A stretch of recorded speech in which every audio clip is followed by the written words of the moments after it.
Anchoring ಮಾಡೋರು ನಿರೂಪಕರಿಗೆ ಒಂದು ಸಮಸ್ಯೆ ಏನಂದ್ರೆ ಹ್ಮ್. ಪ್ರಶ್ನೆ ಕೇಳಲಿಕ್ಕೆ ಗೊತ್ತಿರ್ತದೆ, ಹ್ಮ್. ಉತ್ತರ ಹೇಳಿ ಗೊತ್ತಿರಲ್ಲ. ಕೋಟ ಶ್ರೀನಿವಾಸ್ ಪೂಜಾರಿ ಇರ್ಬೋದು, ಯುಟಿ ಖಾದರ್ ಇರ್ಬೋದು, ಅವ್ರ ಜೊತೆ ಎಲ್ಲ ಒಂದು ಡಿಬೇಟ್ ಅಲ್ಲಿ ಭಾಗವಹಿಸುವಂತ ಒಂದು ಅವಕಾಶ ಸಿಕ್ಬೋದು. ನಾವೊಂದು ಟಿವಿ ನೋಡ್ಲಿಕ್ಕೆ ಒಂದು ಸ್ವಲ್ಪ ದೂರ ಎಲ್ಲ ಹೋಗಿ ಆ ಮನೇಲಿ ಬೇರೆಯವ್ರ ನೋಡುದು, ಮನೆ ನಾವೇನೋ ನೋಡ್ತಾ ಇರ್ತೀವಿ ಇಂಟ್ರೆಸ್ಟ್ ಹೀಗೆ ಅವ್ರ ಟಕ್ ಅಂತ ಚೇಂಜ್ ಮಾಡುದು. ಆಗ ಟಿವಿ ನಿಮ್ಮದಲ್ವಾ? ನಿಂದೇನ್ ನಾವೇನ್ ನೋಡಿಲ್ಲ, ನಿಂದು ನಿಂದೇನ್ ಗೊತ್ತಿಲ್ಲ, ನೀನ್ ಯಾವ್ದು ಚಾನಲ್ ಅಲ್ಲಿ ಇದೆಯಾ, ಆತರ ಎಲ್ಲ ಮಾತಾಡಿ ಸ್ಟಾರ್ಟ್ ಮಾಡಿದ್ರು. ಬಟ್ ಅಲ್ಲಿರೋರಿಗೆಲ್ಲ ಕುಮಾರ್ ಯಾರಂತ ಗೊತ್ತು, ಇವ್ರಿಗೆ ಮಾತ್ರ ಗೊತ್ತಿಲ್ಲ. ನನ್ನ ಇಂಟರ್ವ್ಯೂ ಮಾಡೋರಿಗೆ ಮಾತ್ರ ಗೊತ್ತಿಲ್ಲ. ಬದುಕಿದ್ರೆ ಏನ್ ಬೇಕಾದ್ರೂ ಕೆಲಸ ಮಾಡ್ತೇನೆ, ಝೊಮ್ಯಾಟೊ ಆ ಟೈಪ್ ಡೆಲಿವರಿ ಬಾಯ್ ಕೆಲಸ ಮಾಡಬಾರ್ದು, ಮತ್ತೆ ನಾನು ಅಲ್ಲಿಗೆ ರೀಚ್ ಆಗ್ಬಾರ್ದು ಅಂತ ನನ್ನ ತಲೆಯಲ್ಲಿ ಇತ್ತು. ಬಟ್ ಅಲ್ಲಿಗೆ ರೀಚ್ ಆಯ್ತು. ಜೀವ ಕೊಡುವಂತ ಮಗ, ಆದರ ಸ್ತಂಭ ಇರುವ ನಾನು ಈ ತರ ಮಾಡಿದ್ರೆ ದೇವ್ರು ಏನು ಅಂತ ಅವ್ರು ಹೇಳಿದ್ರು, ನೀನ್ ಮಲಗು ಮಗ, ನಾಳೆ ನೋಡುವ ನಾವೇನು ಅಂತ. ಬೆಳಿಗ್ಗೆ ಕರೆಕ್ಟ್ ಇದೆ ಎಂತ ಮಾರೆ, ನಡೆದ್ರೆ ಹೀರೋ ಆಗ್ಬಿಟ್ಯಾ, ಒಂದೆರಡು ಸ್ಟೆಪ್ ಆಚೆ ಈಚೆ ಹೋದ್ರೆ ನೀನ್ ದೊಡ್ಡ ಹೀರೋನ್ ಅಂತ ಹೇಳಿಬಿಟ್ರು. ಆಕ್ಟಿಂಗ್ ಬೇಕು, ಸುಮ್ನೆ ಹೀಗೆ ಮಾಡಿ ನಡೆಯುವುದಲ್ಲ ಅಂತ. ನಂಗೆ ಅದು ಬೇಸರ ಆಯ್ತು. ಅದು ಧನ್ವಾಚಾರ್ ಕೂಡ ಅಷ್ಟೇ, ಅವ್ರು ಎಲ್ರಿಗೂ ಕೂಡ ಒಳ್ಳೇದನ್ನ ಮಾಡ್ಬೇಕು. ಅಥವಾ ಯಾರಾದ್ರೂ ಒಳ್ಳೇದು, ಈಗ ನೀವು ನನಗೆ ಹೇಳಿದ್ರಿ ನಿಮ್ಮ ಹತ್ರ ಇಂತ ಒಂದು ಆಲೋಚನೆ ಇದೆ, ಅದು ನನಗೂ ಈಗ ಒಬ್ಬೊಬ್ರಲ್ಲಿ ನಾನು ನೋಡ್ತೀನಲ್ಲ, ಅವರಲ್ಲೂ ಕೂಡ ಒಂದು ಒಳ್ಳೆ ಆಲೋಚನೆ. ನನ್ನೊಂದು ಒಳ್ಳೆ ಲೀಡರ್ ಮಾಡಿದ್ದು NSS. ಜೀವನದಲ್ಲಿ ಎಲ್ಲವೂ ಕೂಡ ಒಂದೊಂದು ಸಮಯಕ್ಕೆ ಬಂದೇ ಬರ್ತದೆ. ಕಷ್ಟ, ಈಗ್ಲೂ ನಾನು ಕಷ್ಟದಲ್ಲಿದ್ದೀನಿ, ಮುಂದೆಯೂ ನಾನು ಕಷ್ಟದಲ್ಲಿ ಇರ್ತೀನಿ, ಈಗ್ಲೂ ನಾನು ಖುಷಿಯಲ್ಲಿ ಇದ್ದೀನಿ, ಮುಂದೆಯೂ ನಾನು ಖುಷಿಯಲ್ಲಿ ಇರ್ತೀನಿ. ಸೊ ಇದು ಜೀವನದ ಸತ್ಯ.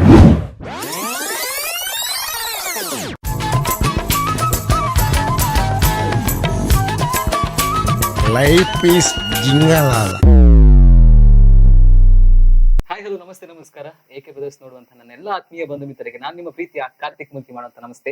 ನಿಮ್ಗೆಲ್ಲರಿಗೂ ಕೂಡ ಲೈಫ್ ವಿತ್ ಜಿಂಗಲಾಲ ವಿತ್ ವಿಚೆ ಕಾರ್ತಿಕ್ ಮುಲ್ಕಿಗೆ ಸ್ವಾಗತ ಸುಸ್ವಾಗತ. ಸೊ ಇವತ್ತಿನ ನಮ್ಮ ಫಸ್ಟ್ ಗೆಸ್ಟ್ ಕುಮಾರ್ ವಿಟ್ಲ ಅವರು. ಇವ್ರ ಬಗ್ಗೆ ಹೇಳ್ಬೇಕಂತಿಲ್ಲ, ಬೇಡ ಅಂತ ಸುಲಭ ಮಾಡುದಲ್ಲ, ಹೇಳಿದ್ರೆ ಸುಮ್ನೆ ಹೇಳ್ಬೇಕಲ್ಲ. ಹೌದು, ಇವರು ನಿರೂಪಕರು, ಆಕ್ಟರ್, ಡ್ಯಾನ್ಸರ್, ಮತ್ತೆ ಡಾನ್ಸರ್ ಸುಮ್ನೆ ಅದು ಬೇಡ.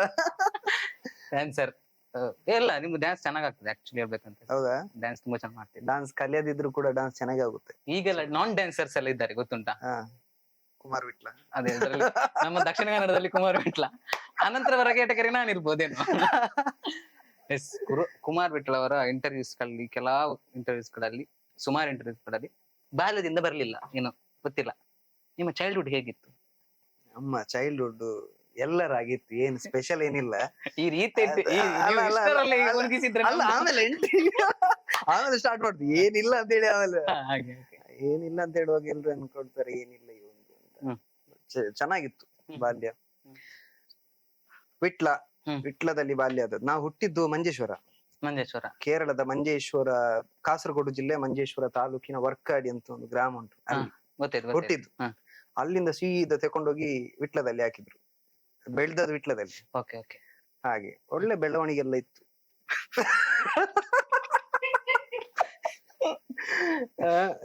ಚೆನ್ನಾಗಿ ಬೆಳೆದಿದ್ದೀರಿ. ಚೆನ್ನಾಗಿ ಬೆಳಿಲಿಲ್ಲ, ಹೈಟ್ ಸ್ವಲ್ಪ ಕಮ್ಮಿ ಇದೆ. ಅಲ್ಲ, ಎಂತ ಬಾಲ್ಯದಲ್ಲಿ ಎಂತ ಹೇಳ್ಬೇಕು ನನಗೆ ಹೇಳಿ, ಅಂದ್ರೆ ಅದು ಎಂತ ಸಮಸ್ಯೆ ಆಗುದು. ಈಗ ಆಂಕರಿಂಗ್ ಮಾಡೋರು ನಿರೂಪಕರಿಗೆ ಒಂದು ಸಮಸ್ಯೆ ಏನಂದ್ರೆ ಪ್ರಶ್ನೆ ಕೇಳಲಿಕ್ಕೆ ಗೊತ್ತಿರ್ತದೆ, ಉತ್ತರ ಹೇಳಿ ಗೊತ್ತಿರಲ್ಲ. ಅದಿಲ್ಲಾದ್ರೂ ಕೂಡ ಹೌದು. ನಾನ್ ತಿಳಿದ ಮಟ್ಟಿಗೆ ನೀವು ಪತ್ರಿಕೋದ್ಯಮದ ಬ್ಯಾಕ್ ಗ್ರೌಂಡ್ ಇಲ್ಲದೆ ಪತ್ರಿಕೋದ್ಯಮಿ ಆದವರು. ಸೊ ಅದ್ರ ಬಗ್ಗೆ ಹೇಳುದಾದ್ರೆ, ಪತ್ರಿಕೋದ್ಯಮ ಬ್ಯಾಕ್ ಗ್ರೌಂಡ್ ಅದೆಂತ ಆಯ್ತಂದ್ರೆ ಆಕ್ಸಿಡೆಂಟಲ್ ಆಗಿ ಒಬ್ಬರ ಹತ್ರ ಟ್ಯಾಲೆಂಟ್ ಇದ್ರೆ ದೇವ್ರು ಒಂದು ಅವಕಾಶ ಕೊಡ್ತಾರೆ ಅಂತ ಹೇಳ್ತಾರಲ್ಲ. ಸೊ ಹಾಗೆ ಆಯ್ತು. ನಾನು ಹುಡುಕ್ತಾ ಇದ್ದೆ, ನಾನು ದೇವ್ರ ಹತ್ರ ಎಲ್ಲ ಕಡೆ. ಡಿಗ್ರಿ ಆದ ತಕ್ಷಣ ನಂಗೆ ಗೊತ್ತಾಯ್ತು ಇನ್ನು ರಿಯಲ್ ಲೈಫ್ ಸ್ಟಾರ್ಟ್ ಆಗುದು. ಡಿಗ್ರಿ ನಾನು B.Com ಮಾಡಿದ್ದು ಮಂಗಳೂರು ಕಾಸ್ಟ್ ಸ್ಟ್ರೀಟ್ ಅಲ್ಲಿ. ಬಟ್ ಅಲ್ಲಿವರೆಗೆ ಹೇಗಿತ್ತು ಅಂತ ಹೇಳಿದ್ರೆ, ಬಿಂದಸ್ ಜಾಲಿ, ನಮ್ದೇ ಕಾರ್ಬಾರ್ ಎಲ್ಲ. ಏನು ಪ್ರಿನ್ಸಿಪಾಲ್ ನಮ್ಮ ಮಾತು ಕೇಳ್ತಾರೆ, ಸ್ಟೂಡೆಂಟ್ಸ್ ನಮ್ ಜೊತೆ ಇದಾರೆ, ಎಲ್ಲ ನಮ್ದೇ ರಾಜ್ಯಭಾರ, ಆತರ ಇತ್ತು. ಅದು ಕೊನೆಗೆ ಆಗುವಾಗ ಟೆನ್ಷನ್ ಆಗ್ಲಿ ಸ್ಟಾರ್ಟ್ ಆಯ್ತು, ಇಲ್ಲಿ ಎಲ್ಲಿ ಯಾವ ಲೋಕಲ್ ಅಲ್ಲಿ ಬದುಕುದು. ಆಗ ನಾನು ಪ್ರತಿ ದೇವಸ್ಥಾನ, ಧರ್ಮಸ್ಥಳ ಇರ್ಬೋದು, ವಿಟ್ಲ ಇರ್ಬೋದು, ಬೇರೆ ಬೇರೆ ದೇವಸ್ಥಾನ, ಕದ್ರಿ ಇರ್ಬೋದು, ಎಲ್ಲ ಕಡೆ ಹೋಗುದು ಬಿಡುದು. ದೇವ್ರೆ, ನನ್ನ ಹತ್ರ ಟ್ಯಾಲೆಂಟ್ ಏನಿಲ್ಲ, ಮಾತನಾಡುದು ಬಿಟ್ರೆ ಬೇರೆ ಏನ್ ಗೊತ್ತಿಲ್ಲ, ಇಲ್ಲಿ ಸಹ ಏನಿಲ್ಲ, ಇದು ಲ್ಯಾಪ್ಟಾಪ್ ಹಿಡಿದು ಓದ್ಲಿಕ್ಕೂ ಗೊತ್ತಿಲ್ಲ, ಬರೆಯುವುದಂತೂ ಅಕ್ಷರ ಕಾಗಿ ಕಾಲು. ಸೊ ಹಾಗಾಗಿ ಮಾತಾಡೊಂದು ಜಾಬ್ ಕೊಡಿ ಅಂತ ಬೇಡ್ತಾ ಇದ್ದೆ. ಬಟ್ ಗೊತ್ತಿರ್ಲಿಲ್ಲ ಅದು ಹೇಗೆ ಕನೆಕ್ಟ್ ಆಯ್ತು ದೇವರಿಗೆ ಅಂತ ಗೊತ್ತಿಲ್ಲ. ನಾನು marketing related sales executive job ಗೆಲ್ಲ ಅಪ್ಲೈ ಮಾಡ್ತಾ ಇದ್ದೆ. ಒಂದ್ ಕಡೆ ನಮ್ಮ ಫ್ಯಾಮಿಲಿ ಅವರು ಸೆಲ್ಕೋ ಅಂತ ಒಂದು ಕಂಪನಿ ಇದೆ, ಅದ್ರಲ್ಲೆಲ್ಲ ಆಗುದಂತೆಲ್ಲ ಇತ್ತು. ಸಡನ್ ಆಗಿ ನನ್ನ ಫ್ರೆಂಡ್ ಕಾಲ್ ಮಾಡ್ದ, ಈ ತರ ಒಂದು ಚಾನಲ್ ಅಲ್ಲಿ ವಾಯ್ಸ್ ಓವರ್ ಕೊಡ್ಲಿಕ್ಕೆ ನೀನ್ ಬರ್ಬೋದು. ನಾನ್ ಹೇಳಿದೆ ಬರ್ತ್ಡೇ ಫಂಕ್ಷನ್ ಇದ್ರೆ ಬರ್ತೇನೆ, ಚಾನಲ್ ಅಪ್ಪ ಬೇಡಪ್ಪ ಬೇಡ ಅಂತ ಹೇಳಿದೆ. ಬಟ್ ಆಮೇಲೆ ಅವ ಹೇಳಿದ, ಇಲ್ಲ ಇಲ್ಲ ನೀನ್ ಜಸ್ಟ್ ಬಾ, ಒಂದು ಇಂಟರ್ವ್ಯೂ ಕೊಡು, ಆಮೇಲೆ ನೋಡು ಅಂತ. ಆ ಇಂಟರ್ವ್ಯೂ ಕೊಟ್ಟಲ್ಲಿ ಬಂಡಲ್ ಬಿಟ್ಟೆ, ಏನೋ ಗೊತ್ತಿಲ್ಲ ನಂಗೆ ನೆನಪಿಲ್ಲ ಈಗ. ಅಲ್ಲ ಎಲ್ಲರೂ ಕೂಡ ಅದನ್ನೇ ಬಿಡುದು. ಬಟ್ ಅದು ತುಂಬಾ ಚೆನ್ನಾಗಾಯ್ತು. ಮತ್ತೆ ಅವರು ಹೇಳಿದ್ರು ನಾಳೆಲ್ಲ ನಾಡ್ದು ಸೀದಾ ಬಾ ಮಾರೆ ಅಂತ. ಸೀದಾ ಹೋದೆ, ಸೆಲೆಕ್ಟ್ ಸೀದಾ ಹೋಗಿ ಸ್ಕ್ರಿಪ್ಟ್ ಬರಿ ಅಂತ. ಸ್ಕ್ರಿಪ್ಟ್ ಅಂದ್ರೆ ಎಂತ ಅಂತ ನಂಗೆ ಗೊತ್ತಿಲ್ಲ. ನಿಮ್ಗೆ ಅದ್ರ ಗೊತ್ತಿರ್ಬೋದು, ಜರ್ನಲಿಸಂ ಎಲ್ಲ ಮಾಡಿದ್ರೆ. ನಮಗೆ ಸ್ಕ್ರಿಪ್ಟ್ ಅನ್ನ ಐಡಿಯಾ ಇಲ್ಲ, ಸುಮ್ನೆ ಕೂತೆ ಒಂದು 4 ಪ್ರೋಗ್ರಾಮ್ ನೋಡಿದೆ, ಆಮೇಲೆ ಬರ್ದೆ. ಟಿವಿ ಚಾನಲ್ ಹೋಗುವಾಗ ಏನೇ ಆಂಕರಿಂಗ್ ಅಂತ ಹೇಳಿ ಅಥವಾ ವಾಯ್ಸ್ ಓವರ್ ಏನೇ ಆಗ್ಲಿ, ಫಸ್ಟ್ ಕೇಳುದು ಸ್ಕ್ರಿಪ್ಟ್ ಬರಿ ಅಂತ ಹೇಳಿ. ಸ್ಕ್ರಿಪ್ಟ್ ಚೆನ್ನಾಗಿದೆ, ಸ್ಕ್ರಿಪ್ಟ್ ನೋಡ್ತಾರ, ಓಕೆ ಇವನು ಏನೋ ಒಂದ್ ಬರಿತಾನೆ ಅಂತ ಆಯ್ತಾರ. ಆ ನಂತರ ವಾಯ್ಸ್ ಓವರಿಗೆ ಹಾಕ್ತಾರೆ, ಆ ನಂತರ ಆಂಕರಿಂಗ್ ಹಾಕ್ತಾರೆ. ಫಸ್ಟಿಗೆ ನಮ್ಗೆ ಜರ್ನಲಿಸಂ ಮಾಡುವಾಗ ಫಸ್ಟಿಗೆ ಹೋಗುವಾಗ ನಮ್ಗೆ ಆಂಕರಿಂಗ್ ಕೊಡ್ತಾರೆ, ವಾಯ್ಸ್ ಓವರ್ ಕೊಡ್ತಾರೆ. ಆ ನಂತರ ಸದ್ಯಕ್ಕೆ ಇಂಟರ್ನ್ಶಿಪ್ ಮಾಡಿ ಮುಗಿಸಿ ಬಂದದ್ದು, ಆವಾಗ ಗೊತ್ತಾದದ್ದು ಫಸ್ಟಿಗೆ ಸ್ಕ್ರಿಪ್ಟ್ಗೆ ಹಾಕ್ತಾರೆ, ನ್ಯೂಸ್ ಡೆಸ್ಕಿಗೆ ಹಾಕ್ತಾರೆ, ಆ ನಂತರ ಆಂಕರಿಂಗ್ ಎಲ್ಲ ಹೇಳ್ತಾರೆ ಒಂದು ಸುಲಭ ಮಾರೆ ಅಂತ ಉಂಟು. ಅಷ್ಟೇ ಅವರು ಪಳಗಿಸಿ ಕಲಿಸ್ತಾರೆ, ಮತ್ತೆ ಅವ್ರು ಮತ್ತೆ ಪಳಾಗೋದು ಇನ್ನು ಕೂಡ. ಹೇಳಿ. ಹಾಗೆ ಈಗ ನಾನು ಎಲ್ಲಿಂದ ಹೇಳ್ಬೇಕಂತ ನಂಗೆ ಅಂದ್ರೆ ಬಾಲ್ಯದಲ್ಲಿ ಅರ್ಧ ಇತ್ತು, ಅರ್ಧ ಈಚೆ ಬಂತು, ಅರ್ಧ ಹೇಳುದಾಯ್ತು ಸ್ಟೋರಿ ಎಲ್ಲ. ನೀವು ಅದ್ ಮತ್ತೆ ಎಡಿಟ್ ಮಾಡುವ, ಎಡಿಟಿಂಗ್ ಗೊಬ್ಬುಗ ಆಗದಿಂದ ಹೇಳ್ತಾ ಇದಾರೆ ಎಡಿಟಿಂಗ್ ಅಲ್ಲಿ ಆಟ ಆಡ್ತೀನಿ. ಏನ್ ಆಟ ಆಡ್ತಾರೆ ಗೊತ್ತಿಲ್ಲ ನಂಗೆ, ಇದು ಬಂದ್ಮೇಲೆ ನೋಡ್ಬೇಕು ಏನೆಲ್ಲ ಆಟ ನೋಡಿ. ಅದು ಕೂಡ edit. First of all congratulations, ಅಂದ್ರೆ ಸ್ಟಾರ್ಟ್ ಮಾಡಿದ್ರಿ. ತುಂಬಾ ಖುಷಿ ಆಯ್ತು, ಮತ್ತೆ ಬೇಸರ ಆಯ್ತು, ಅಂದ್ರೆ ನನ್ನನ್ನು ಫಸ್ಟ್ ಹಾಕ್ಬಾರ್ದಿತ್ತು ನೀವಂತ. ಬಟ್ ನೀವು ಪ್ರೀತಿಯಿಂದ ಕರ್ತಿದ್ದೀರಲ್ಲ, ಅದಕ್ಕಿಂತ ದೊಡ್ಡ ತಕ್ಷಣ ಅವರು ದೊಡ್ಡ ಮನಸ್ಸಿನಿಂದ ಕರ್ತ ತಕ್ಷಣ ಓಕೆ ಕಾರ್ತಿಕ್ ಬರ್ತೇನೆ, ಆದ್ರೆ ಫಸ್ಟ್ ಒಂದು ಬೇಡಿತ್ತು, ಬನ್ನಿ ಕುಮಾರಣ್ಣ ಏನಾಗಲ್ಲ ಅಂತ ಹೇಳಿದೆ. ಇಲ್ಲ ಅದು ನಮ್ಗೆ ಗೊತ್ತು, ಏನಾದ್ರೂ ಸ್ಟಾರ್ಟ್ ಮಾಡ್ಬೇಕಾದ್ರೆ ನಮ್ಗೆ ಆ ಟೈಮ್ ಅಲ್ಲಿ ಸಪೋರ್ಟ್ ಮಾಡೋರು ತುಂಬಾ ಕಮ್ಮಿ ಇರ್ತಾರೆ. ನಾವು ಅಷ್ಟೇ ಟಿವಿ ಚಾನೆಲ್ ಗಳಲ್ಲಿ ಪ್ರೋಗ್ರಾಮ್ ಮಾಡುವಾಗ್ಲೂ ಏನಾದ್ರೂ ಸ್ಟಾರ್ಟ್ ಮಾಡಿದೆ ಅಂತ ಯಾರು ಬರಲ್ಲ, ಅಥವಾ ಯಾವ ತರ ಮಾಡೋದ್ರ ಆತರ ಇರ್ತದೆ. ಬಟ್ ಫಸ್ಟ್ ಸ್ಟೆಪ್ ಅಲ್ಲಿ ಯಾರು ಇರ್ತಾರೆ ಅದು ಯಾವತ್ತು ಮರೆಯಕ್ ಆಗದೆ ಇರೋದಿಲ್ಲ. ಹಾಗಾಗಿ ನಿಮ್ಮ ಮನ್ಸಲ್ಲಿ ಯಾವತ್ತು ನಾನು ಇರ್ತೀನಿ ಅಂತ ಧೈರ್ಯ ಇದೆ. ಅದೇ ಎಲ್ಲಿ ನಿಲ್ಲಿಸಿದ್ರಿ? ಈಗ ಇಲ್ಲಿ ಅರ್ಧಮರ್ಧ ಅದೇ ವಾಯ್ಸ್ ಓವರ್ ಸ್ಕ್ರಿಪ್ಟ್ ಬರೀಲಿಕ್ಕೆ ಕೇಳಿದ್ರು. ಸುಮ್ನೆ ಕೂತು 4 ಪ್ರೋಗ್ರಾಮ್ ಇದೆಲ್ಲ ನೋಡಿದೆ, ಏನೋ ಸ್ಕ್ರಿಪ್ಟ್ ಬರ್ತಾರೆ ಅವರು, ಚೆನ್ನಾಗಿದೆ ಮಾತಾಡುವಂತ, ಇದು ಅದ್ರ ಎಂತ ವಿಜುವಲಿ ಶೂಟ್ ಮಾಡ್ಬೇಕಲ್ಲ, ಬಾಯಾಟ ಹಾಕೊಂಡು. ನಂಗೆ ಆಮೇಲೆ ಗೊತ್ತಾಯ್ತು ನಂಗೆ ಸ್ಕ್ರಿಪ್ಟ್ ಇದ್ದದನ್ನ ಹೇಳಕ್ ಬರಲ್ಲ ಅಂತ. ಎಷ್ಟು ಒಂದು ಬರ್ದ ಇದ್ದಾನೆ, ಒಂದು 50 ಟೇಕ್ ಎಲ್ಲ ತೆಗೆಯುದು, ಕಟ್ ಲಾಸ್ಟ್ ಗೆ ಅವ ಕ್ಯಾಮರಾಮನ್ ಇದ್ದ ಕೂತ್ಕೊಳ್ಳುದು, ಹೊರಪನು ಮಾರೆ ಆತರ ಎಲ್ಲ ಆಗಿತ್ತು. ಆಮೇಲೆ ಎಕ್ಸ್ಪೀರಿಯನ್ಸ್ ಆಗ್ತಾ ಮತ್ತೆ ಪರ್ಫೆಕ್ಟ್ ಆಯ್ತು. ಅದು ಎಲ್ಲಿವರೆಗೆ ಪರ್ಫೆಕ್ಟ್ ಆಯ್ತು ಅಂತ ಹೇಳಿದ್ರೆ, ಇವಾಗೆಲ್ಲ ನಮಗೆ ಸ್ಕ್ರಿಪ್ಟ್ ಇಲ್ಲದಿದ್ರು ಕೂಡ ಏನಾದ್ರು ಮ್ಯಾಟ್ರ್ ಇದ್ರೆ ಅದನ್ನ ಯಾವ ತರ ಪ್ರೆಸೆಂಟ್ ಮಾಡ್ಬೇಕು, ಮತ್ತೆ ಅದಕ್ಕೆ ಏನ್ ಹಿನ್ನೆಲೆ ಹೇಳ್ಬೋದು, ಅಥವಾ ಪ್ರೆಸೆಂಟ್ ಸಿಚುವೇಶನ್ ಬಗ್ಗೆ ಯಾವ ತರ ಮಾತಾಡ್ಬೋದು ಎಲ್ಲ ತಲೆಯಲ್ಲೇ ಬರ್ತದೆ ತನ್ನಷ್ಟಕ್ಕೆ. ಅದಕ್ಕೆ ಹೇಳುದು ಎಕ್ಸ್ಪೀರಿಯನ್ಸ್. ಹೌದು. ಈಗ ಹೇಳಿದ್ ನಾನಂತ ಫಸ್ಟ್ ಯಾವ ಚಾನಲ್? ಫಸ್ಟ್ ನಾನು ಹೋದದ್ದು V4 ಮೂವೀಸ್ ಅಂತ ಒಂದು ಚಾನಲ್. ಅದ್ರಲ್ಲಿ ಮೂವಿ ಹಾಕ್ತಾ ಇದ್ರು, ಈ ನಮ್ಮ ತಮಿಳ್ ಮತ್ತೆ ಹಿಂದಿ, ಲೋಕಲ್ ಇದೆ. ಹೌದು, ಇಲ್ಲಿ ಮಂಗಳೂರಲ್ಲಿ ಇತ್ತು. V4 ನ್ಯೂಸ್ ಇದೆ, V4 ಮೂವೀಸ್ ಅಂತ ಇನ್ನೊಂದು ಚಾನಲ್ ಇತ್ತು ಅವರದ್ದೇ. ಹೌದಾ? ಅದ್ರಲ್ಲಿ ಹೋದೆ. ಅದು ಹೋಗಿ ನಾನು ಹೋದ್ಮೇಲೆ ಅವ್ರಿಗೆ ಗೊತ್ತಾಯ್ತು ಹುಡುಗ ತುಂಬಾ ಹುಷಾರಿದ್ದಾನೆ ಅಂತ. ಆಮೇಲೆ ಅದೇ ಚಾನಲ್ ಅನ್ನ ಅವರು ಚಾನಲ್ 9 ಅಂತ ಲಾಂಚ್ ಮಾಡಿದ್ರು. ಓ, ಅದನ್ನೇ ಚಾನಲ್ 9 ಅಂತ ಮಾಡಿ. ಹಾಗೆ ಅದ್ರ ಮುಂಚೆ ನಾನು 1-2 ಪ್ರೋಗ್ರಾಮ್ ಎಲ್ಲ ಮಾಡಿದ್ದೆ. ಅವ್ರಿಗೆ ಆಯ್ತು, ಇವನು ಚೆನ್ನಾಗಿ ಮಾಡ್ತಾ ಇದ್ದಾನೆ, ನ್ಯೂಸ್ ರಿಲೇಟೆಡ್ ಸುಟೇಬಲ್ ಇದ್ದಾನೆ. ನಾನು ಹೋಗಿದ್ದು ಸುಮ್ನೆ ವಾಯ್ಸ್ ಓವರ್ ಕೊಡಕ್ಕೆ, ಏನೊಂದು ಆಂಕರಿಂಗ್. ಅಲ್ಲಿ CCN ನ್ಯೂಸ್ ಅಂತ ಇತ್ತು, ಆಕ್ಚುಲಿ 2 ಇತ್ತು, V4 ಮೂವೀಸ್, CCN ನ್ಯೂಸ್ ಅಂತ. ಸುಮ್ಮನೆ ಈಗ ಬೆರಳನ್ನ ಹಿಡಿದು CCN ನ್ಯೂಸ್ಗೆ ಸ್ವಾಗತ ಅಷ್ಟೇ ಬಿಟ್ರೆ ಬೇರೇನಿಲ್ಲ. ಮತ್ತೆಲ್ಲ ನ್ಯೂಸ್ ವಾಯ್ಸ್ ಓವರ್ ಅಲ್ಲಿ ಹೋಗ್ತಾ ಇತ್ತು. ಹೌದಾ? ಆತರ ಮಾಡ್ತಾರೆ ಫಸ್ಟ್ ಸ್ಟಾರ್ಟಿಂಗ್. ಹಾಗೆಲ್ಲ ಇತ್ತು, ಅದೆಲ್ಲ ಕೈಯಲ್ಲಿ ಹಿಡಿಲಿಕ್ಕೆಲ್ಲ ಗೊತ್ತಿಲ್ಲ. ದೊಡ್ಡ ಕೋಟ್ ಎಲ್ಲ ಕೊಡ್ತಾ ಇದ್ರು, ಅದು ಕೈಯಿಂದ ಉದ್ದ ಇತ್ತು. ಅದು ಒಂದು ದೊಡ್ಡ ನಮ್ದು ಈ ಲೋಕಲ್ ಚಾನಲ್ ತುಂಬಾ ದೊಡ್ಡ ಸಮಸ್ಯೆ. ಇಲ್ಲಿ ತನಕ ಕೋಟ್, ಅದು ಗಡಿ ಗಡಿ ಮೇಲೆ ಮಾಡುದು, ಈಗ ಕುತ್ಕೊಳ್ಳುದು. ರೆಡಿನಾ ಶುರು ಮಾಡ್ಬೇಕತ್ತೆ, ಮತ್ತೆ ಪುನಃ ಈಗ ಮಾಡುದು. ಹಾಗೆಲ್ಲ ಆಯ್ತು. ಆಮೇಲೆ ಚಾನಲ್ 9 ಲಾಂಚ್ ಆಯ್ತಲ್ಲ, ಅಲ್ಲಿ ನನಗೆ ಒಂದು ದೊಡ್ಡ ಬ್ರೇಕ್ ಸಿಕ್ಕಿತ್ತು. ಆಕ್ಚುಲಿ ನಾವು ತುಂಬಾ ಕಲೀಲಿಕ್ಕೆ ಸಿಕ್ಕಿತ್ತು. ಯಾವ್ದು ಕೂಡ ಒಂದು, ಈಗ ನಿಮಗೆ ಈ ಪಾಡ್ಕಾಸ್ಟ್ ಏನೋ ಸ್ಟಾರ್ಟ್ ಮಾಡ್ತೀರಿ, ಇಲ್ಲಿಂದ ತುಂಬಾ ಕಲೀಲಿಕ್ಕೆ ಸಿಗ್ತದೆ, ಒಂದೊಂದು ಇನ್ಫಾರ್ಮೇಶನ್ಸ್ ಎಲ್ಲ ಸಿಗ್ತದೆ. ಸೊ ಹಾಗೆ ನಂಗೆ ಚಾನಲ್ ಸ್ಟಾರ್ಟ್ ಆದ್ಮೇಲೆ ನಂಗೆ ಅದರ ಪ್ರೋಮೋ ಬರೀಲಿಕ್ಕೆ ಹೇಳಿದ್ರು. ಹಾ. ನಾನು ಚೆನ್ನಾಗಿರೋ ಪ್ರೋಮೋವನ್ನು ಬೇರೆ ಬೇರೆ ಚಾನೆಲ್ ಲಾಂಚ್ ಇದೆಲ್ಲ ಹುಡುಕಿದೆ ಯೂಟ್ಯೂಬ್ ಅಲ್ಲಿ. ಹಾ. ಇವ್ರು ಈ ತರ ಪ್ರೋಮೋ ಮಾಡಿದ್ರು, ಹ್ಮ್. ನಾವೇನ್ ಮಾಡುದು? ಹ್ಮ್. ಆಮೇಲೆ ಸ್ಟಾರ್ಟ್ ಮಾಡಿದೆ, ಹಳೆ ಬೇರು ಹೊಸ ಹೊಸ ಚಿಗುರು. ಚಿಗುರು. ಅದೇ ಲೈನ್ ಅನ್ನು ಹಾಕೊಂಡು ಏನೇನು ಸ್ವಲ್ಪ ಎಲ್ಲ ಚೇಂಜ್ ಮಾಡ್ಕೊಂಡು V4 ಮೂವೀಸ್ ಇನ್ನು ಮುಂದೆ ಚಾನೆಲ್ 9 ಆಗಿ ಬದಲಾಗ್ತಾ ಇದೆ. ಹ್ಮ್. ಸತ್ಯ, ನಿಷ್ಠೆ, ನಿಷ್ಪಕ್ಷಪಾತವಾಗಿ ಬಡವರ ಬಾಳಲ್ಲಿ ಬೆಳಕಾಗಿ ಹ್ಮ್. ನಿಮ್ಗಿಂತ ಧ್ವನಿ ಆಗಲಿದೆ ಚಾನೆಲ್ 9 ಸದಾ ನಿಮ್ಮೊಂದಿಗೆ. ಕಾಪಿರೈಟ್ ಬರ್ತದ? ಇಲ್ಲ ಇಲ್ಲ ಇಲ್ಲ ಆತರ ಮಾಡಿದೆ. ಹ್ಮ್. ಅಲ್ಲಿಂದ ಎಲ್ಲ ಅಬ್ಸರ್ವ್ ಮಾಡಿದ್ರು, ಇಲ್ಲ ಈ ಹುಡುಗೇನು ಮಾಡ್ತಾರೆ, ಆ ಪ್ರೋಮೋವನ್ನು ಹಾಕ್ತಾ ಇದ್ರು ಚಾನಲ್, ತುಂಬಾ ಅಬ್ಸರ್ವ್ ಮಾಡ್ಲಿಕ್ಕೆ ಸ್ಟಾರ್ಟ್ ಮಾಡಿದ್ರು. ಇವನ್ ಅಲ್ಲಿ ನಂಗೆ ಒಂದು ಒಳ್ಳೆ ಬ್ರೇಕ್ ಸಿಕ್ತು. ಅಂದ್ರೆ ನಾನು ನ್ಯೂಸ್ ಮಾಡ್ಲಿಕ್ಕೆ ಸ್ಟಾರ್ಟ್ ಮಾಡಿದೆ, ಲೈವ್ ಮಾಡ್ಲಿಕ್ಕೆ ಸ್ಟಾರ್ಟ್ ಮಾಡಿದ್ವಿ. ಆಗೊಂದು ಒಳ್ಳೆ ಟೀಮ್ ಇತ್ತು ನಮ್ಮ ಹತ್ರ. ನನ್ ಜೊತೆ ಕಲಿತಾ ಇದ್ದಂತ BA ಅಲ್ಲಿ ಇದ್ದ ನಾಗರಾಜ್ ಅಂತ, ಅವನನ್ನ ಅಲ್ಲಿ ಕರ್ಕೊಂಡ್ ಬಂದ್ರು ಅವರ ಮಾವ ಯಾರು. ಆಮೇಲೆ ಅವ್ನು ನನ್ನೊಟ್ಟಿಗೆ ಸೆಟ್ ಆದ, ರಿಪೋರ್ಟರ್ ಆಗಿ, ಕ್ಯಾಮರಾಮನ್ ಆಗಿ. ಅವನ್ಗೂ ಒಳ್ಳೆ ಏನು ಮಾಡ್ಬೇಕು, ಒಳ್ಳೆ ಹೊಸಬ್ರು ಸುಶಾಂತ್ ಇದ್ರು, ಸುಶಾಂತ್ ಅಂತ, ಅವ್ರಿಗೂ ಒಳ್ಳೆ ಇದು ಏನಾದ್ರು ಮಾಡ್ಬೇಕಂತ ಅವರನ್ನೆಲ್ಲ ಹೇಳ್ಕೊಂಡೆಲ್ಲ ಸೇರಿ. ಆಮೇಲೆ ಜಯರಾಜ್ ಅಂತ ಇದ್ರು, ಆಮೇಲೆ ನಮ್ಮ ಸಂತೋಷ್ ಬೆಂಕಿ, ಅವರು ಸ್ವಲ್ಪ ಉದಾಸೀನದ ಮಾರಿ ಆಗಿದ್ರು. ಅವರನ್ನೆಲ್ಲ ಹೇಳ್ಕೊಂಡು ಬನ್ನಿ ಮರ, ಆಗ ಜರ್ನಲಿಸಂ ಕಲಿಯುವ ಹುಡುಗ. ನಾನು B.Com ಆಗಿ ಡೈರೆಕ್ಟ್ ಜಾಬ್, ಅವರು ಯೂನಿವರ್ಸಿಟಿಯಲ್ಲಿ ಜರ್ನಲಿಸಂಗೆ ಜಾಯ್ನ್ ಆದದ್ದು.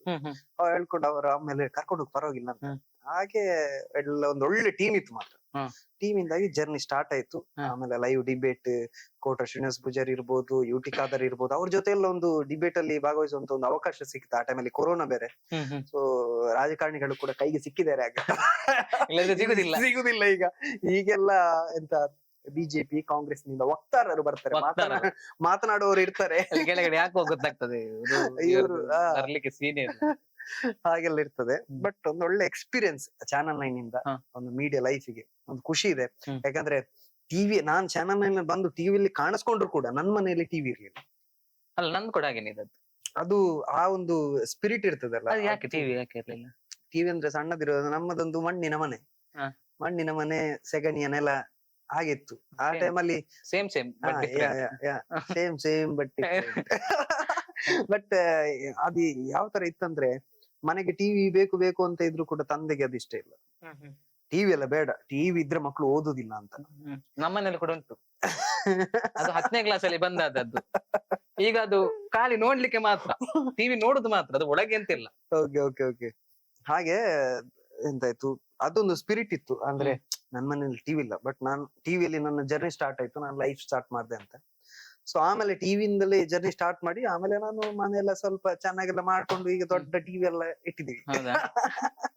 ಅದೊಂದು ಖುಷಿ ಇರ್ತದಲ್ಲ ಹಾಗೆ. ಯಾಕಂದ್ರೆ ನಮ್ಮ ಬಾಲ್ಯದಲ್ಲಿ ನಾವೆಲ್ಲ ಕೆಲವೊಂದು ಫೇಸ್ ಮಾಡಿರ್ತೀವಿ. ಅಂದ್ರೆ ಈ ಕಷ್ಟ ಇರ್ಬೋದು, ಅವಮಾನ ಇರ್ಬೋದು, ಯಾರು ಬರುದಿಲ್ಲ ಮನೆಗೆ ಅಂತ ಸಿಚುವೇಶನ್ಸ್ ಇರ್ಬೋದು. ನಾವೊಂದು ಟಿವಿ ನೋಡ್ಲಿಕ್ಕೆ ಒಂದು ಸ್ವಲ್ಪ ದೂರ ಎಲ್ಲ ಹೋಗಿ ಆ ಮನೇಲಿ ನೋಡಿ ನಾವೇನೋ ನೋಡ್ತಾ ಇರ್ತೀವಿ ಇಂಟ್ರೆಸ್ಟ್, ಹೀಗೆ ಅವ್ರ ಟಕ್ ಅಂತ ಚೇಂಜ್ ಮಾಡುದು.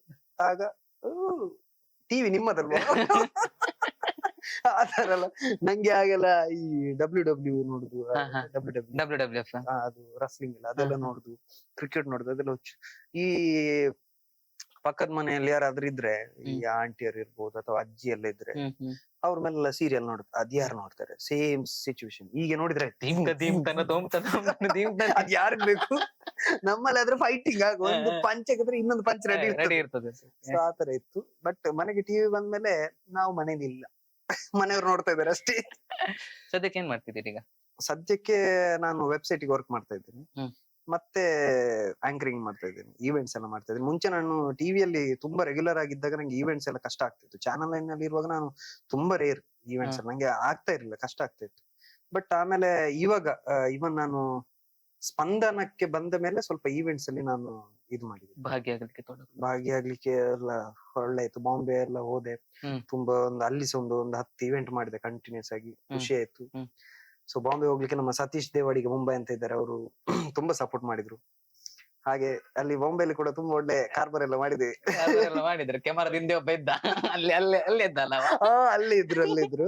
ಸೊ ಮಾತಾಡಿದ್ರು, ಕಾರ್ತಿಕ್ ಅವರ ತಮ್ಮ ಅಂತ, ಖುಷಿ ಆಯ್ತು. ಹೌದಾ? ಸೊ ಕಾರ್ತಿಕ್ ಅವರು ಕೂಡ ಅಷ್ಟೇ, ನಮ್ಗೆ ದೊಡ್ಡ ಪರಿಚಯ ಎಲ್ಲದಿದ್ರು ಕೂಡ ಅದೇನು ಗೊತ್ತಿಲ್ಲ, ಪೂರ್ವ ಜನ್ಮದ ಅನುಭವ, ದೊಡ್ಡ ಪರಿಚಯದ ತರ. ಆಕ್ಚುಲಿ ಹೇಳ್ಬೇಕಂತಿದ್ದೆ, ನಮ್ಗೆ ನಿಮ್ಗೆ ಈಗ ಪರಿಚಯ ಆಯ್ತು. ನಾನು ಭಗವದ್ಗೀತೆಯಲ್ಲಿ ಓದಿದ್ದದು, ಓಕೆನಾ? ಭಗವದ್ಗೀತೆಯಲ್ಲಿ ಓದಿದ್ ಮತ್ತೆ ಯಾರ್ದು ಪಾಡ್ಕಾಸ್ಟ್ ಅಲ್ಲಿ ಕೇಳ್ತಿದ್ದೆ, ನಮ್ಗೆ ನಿಮ್ಗೆ ಪರಿಚಯ ಆಗಿರ್ತದೆ. ಅದು ಹಿಂದಿನ ಜನ್ಮದಲ್ಲಿ ಆಗಿರ್ತದೆ, ಅದು ಈ ಜನ್ಮದಲ್ಲಿ ಮತ್ತೆ ಪುನಃ ಕಂಟಿನ್ಯೂ ಆಗ್ತದೆ. ಅಂದ್ರೆ Okay. ಕರ್ಮ ರಿಟರ್ನ್ಸ್ ಏನ್ ಹೇಳ್ತೀವಿ ನಾವು. ಹಾ. ಸೊ ಹಾಗೆ ನಮ್ಮ ಜನ್ಮ ಏನಿದೆ ಅದು ಸರ್ಕಲ್ ತರ ತಿರುಗ್ತಾ ಇರ್ತದೆ. Okay okay okay okay. ಓಕೆನಾ. ಸೊ ಹಿಂದಿನ ಜನ್ಮದಲ್ಲಿ ನಾನು ನಿಮ್ಗೆ ಸಿಕ್ಕಿದ್ದೆ, ಏನೋ ಒಂದು ಬಾಂಡಿಂಗ್ ಇತ್ತು ನಮ್ದು. ಹ್ಮ್. ಈ ಜನ್ಮದಲ್ಲೂ ಕೂಡ ಹಾಗೇನೆ ಓಕೆ. ಬಾಂಡಿಂಗ್ ಇರ್ತದೆ. ಅದೊಂದು ಗೊತ್ತಿರ್ಬೇಕಿತ್ತಲ್ಲ ಹಿಂದಿನ ಜನ್ಮದಲ್ಲಿ ಏನಾಗಿದೆ. ಅದು ಗೊತ್ತಿದ್ರೆ ನಾವೀಗ ಈಗ ಇರ್ತಿದ್ವಿ. ಅದೇ ಕಂಟಿನ್ಯೂ ಆಗ್ತಾ ಇತ್ತು. ಆಗಿತ್ತು. ಗೊತ್ತಿರ್ತಲ್ಲ ನೀವು ನಮ್ಮ ಅಣ್ಣ ಅಂತ. ಅಣ್ಣ, ಮುಗೀತು. ತಮ್ಮ. ನಂಗೆ ಪರಿಚಯ ಆದದ್ದು ಇವರು ಸ್ಪಂದನದಲ್ಲಿ. ಓಕೆ. ಲಾಕ್ಡೌನ್ ಹೌದು. ಸೆಕೆಂಡ್ ಅಂತ ಕಾಣಿಸ್ತದೆ. ಹೌದಾ. ನಾವ್ ಅಲ್ಲಿ ಸಿಕ್ಕಿದ್ವಿ ಫಸ್ಟ್. ಆಫೀಸಲ್ಲಿ ಸಿಗ್ಲೇ ಇಲ್ಲ ಆಕ್ಚುಲಿ okay, ಹೇಳ್ಬೇಕಂತ ಹೇಳಿದ್ರೆ. ನಂಗೆ ಅದೇ ನಿಮ್ಮನ್ನ ಸಿಕ್ಕಿದ್ದು ಭೇಟಿಯಾದ ನೆನಪುಗಳೇ ಇಲ್ಲ. ನೆನಪಿಲ್ಲ. ಫಸ್ಟ್ ಸಿಕ್ಕಿದ್ ಕೂಡ ನಂಗೆ ನೆನಪಾಗ್ತಿಲ್ಲ ಯಾವಾಗ ಅಂತ ಹೇಳಿ. ನನ್ಗೂ ನೆನಪಿಲ್ಲ.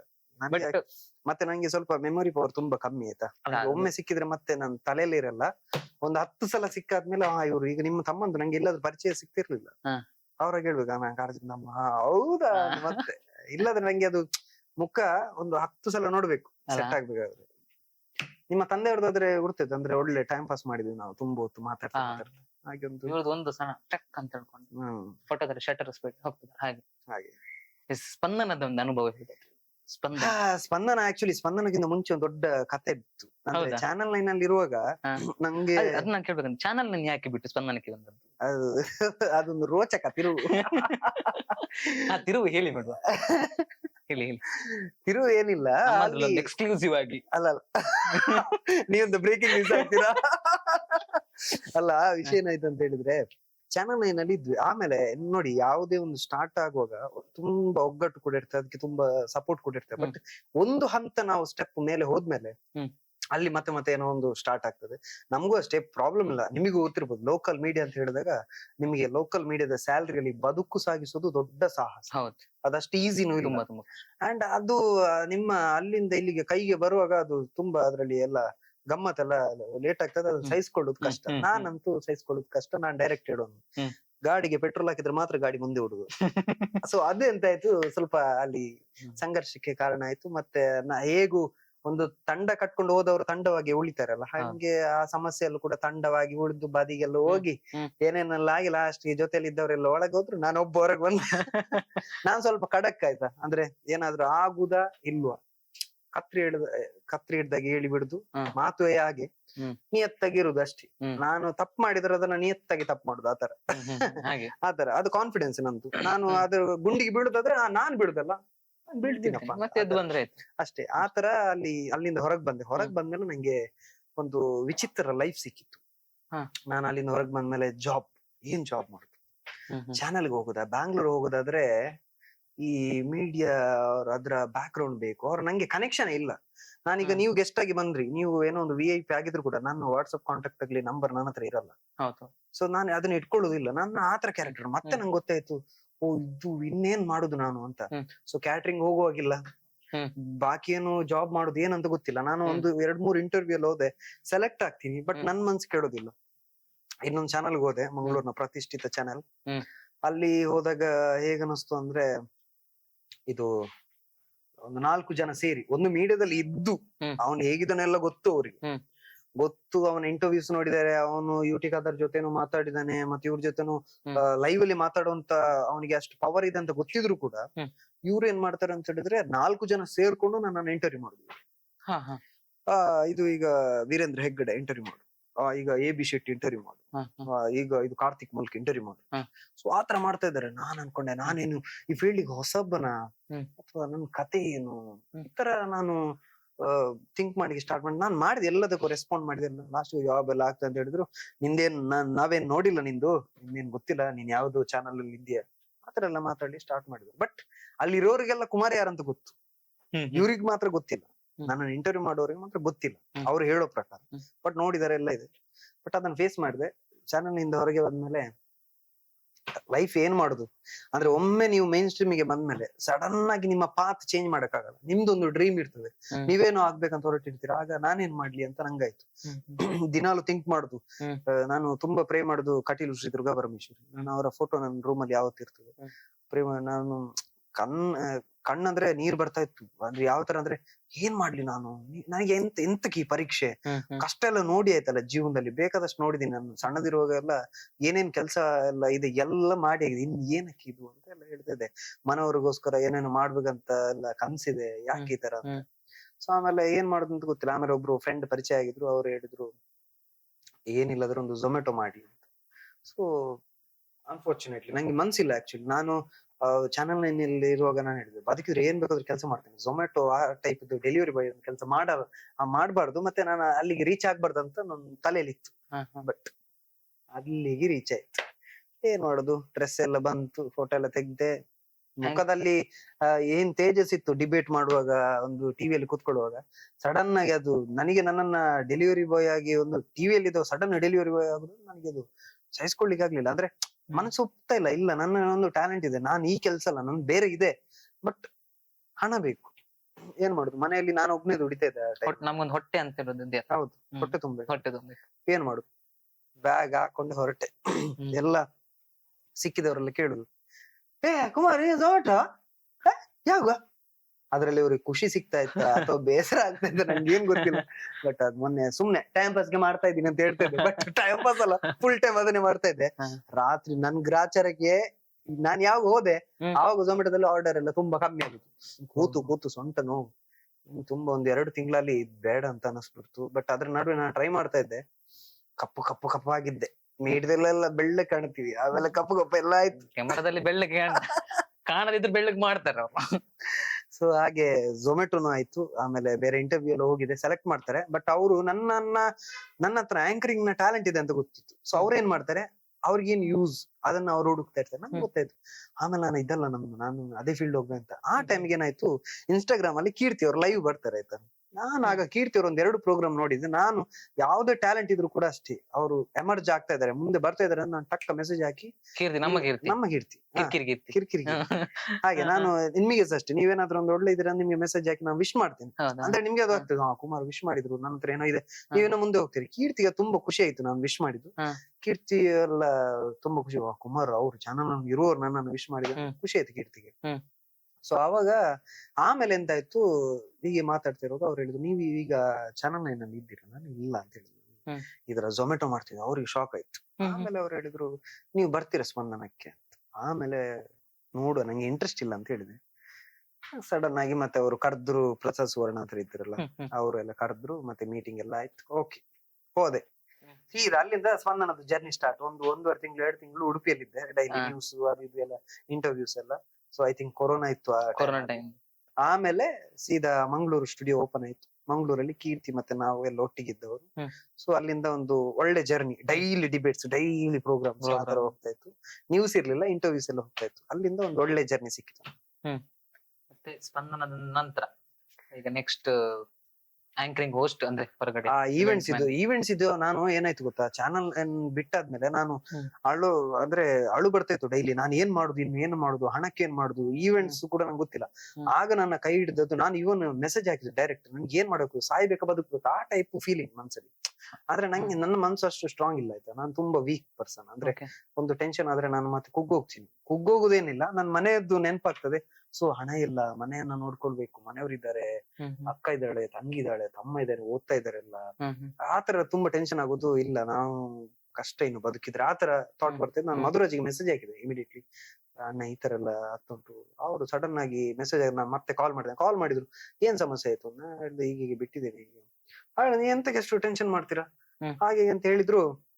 ಅವರು ಅವರ ಫ್ರೆಂಡ್ಸ್ ಸೇರಿ ಇಮಿಡಿಯೇಟ್ಲಿ ನನ್ಗೆ ಒಂದ್ ಸ್ವಲ್ಪ ಹೆಲ್ಪ್ ಮಾಡಿದ್ರು. ಆಮೇಲೆ ಅದು ಹೆಲ್ಪ್ ಏನಂತ ನಾನು ಹೇಳಲ್ಲ, ಅವ್ರಿಗೂ ಇಷ್ಟ ಇಲ್ಲ ಅದನ್ನ ಹೇಳ್ಕೊಳ್ಲಿಕ್ಕೂ. ಸೊ ಆಮೇಲೆ ನನಗೊಂದು ಈವೆಂಟ್ಸ್ ಅನ್ನ ಒಂದೊಂದಾಗಿ ಕೊಟ್ರು, ಒಂದೊಂದೇ ಈವೆಂಟ್ಸ್ ಕೊಟ್ಟು, ನಾನು ಕೊಡ್ತೀನಿ, ನೀವು ಆಮೇಲೆ ನಿಮ್ದು ಜರ್ನಿ ಸ್ಟಾರ್ಟ್ ಮಾಡಿ ಅಂತ. ಅಲ್ಲಿಂದ ನಂದು ಈವೆಂಟ್ ಇದ್ದು, ಅಂದ್ರೆ ಆ ಮುಂಚೆ ಹೋಗ್ತಾ ಇದ್ದೆ, ಬಟ್ ಒಂದು ರ್ಯಾಪಿಡ್ ಆಗಿ ಒಂದು ಫಾಸ್ಟ್ ಹೋಗ್ಬೇಕಲ್ಲ, ಅದು ಅಲ್ಲಿಂದ ಜರ್ನಿ ಸ್ಟಾರ್ಟ್ ಆಯ್ತು. ಸೊ ಅದು ಒಂದು ಒಳ್ಳೆಯ ಸ್ಟಾರ್ಟ್ ಕೊಡ್ತು. ನಂದು ಅಲ್ಲಿದ್ದು ಈವೆಂಟ್ಸ್ ಇದು ಸ್ಟಾರ್ಟ್ ಆದಾಗೆ ನಾನು ಉಡುಪಿಗೆ ಬಂದೆಲ್ಲ, ಇದು ಕೂಡ ಸಿಕ್ಕಿತ್ತು ಈ ಕಡೆ.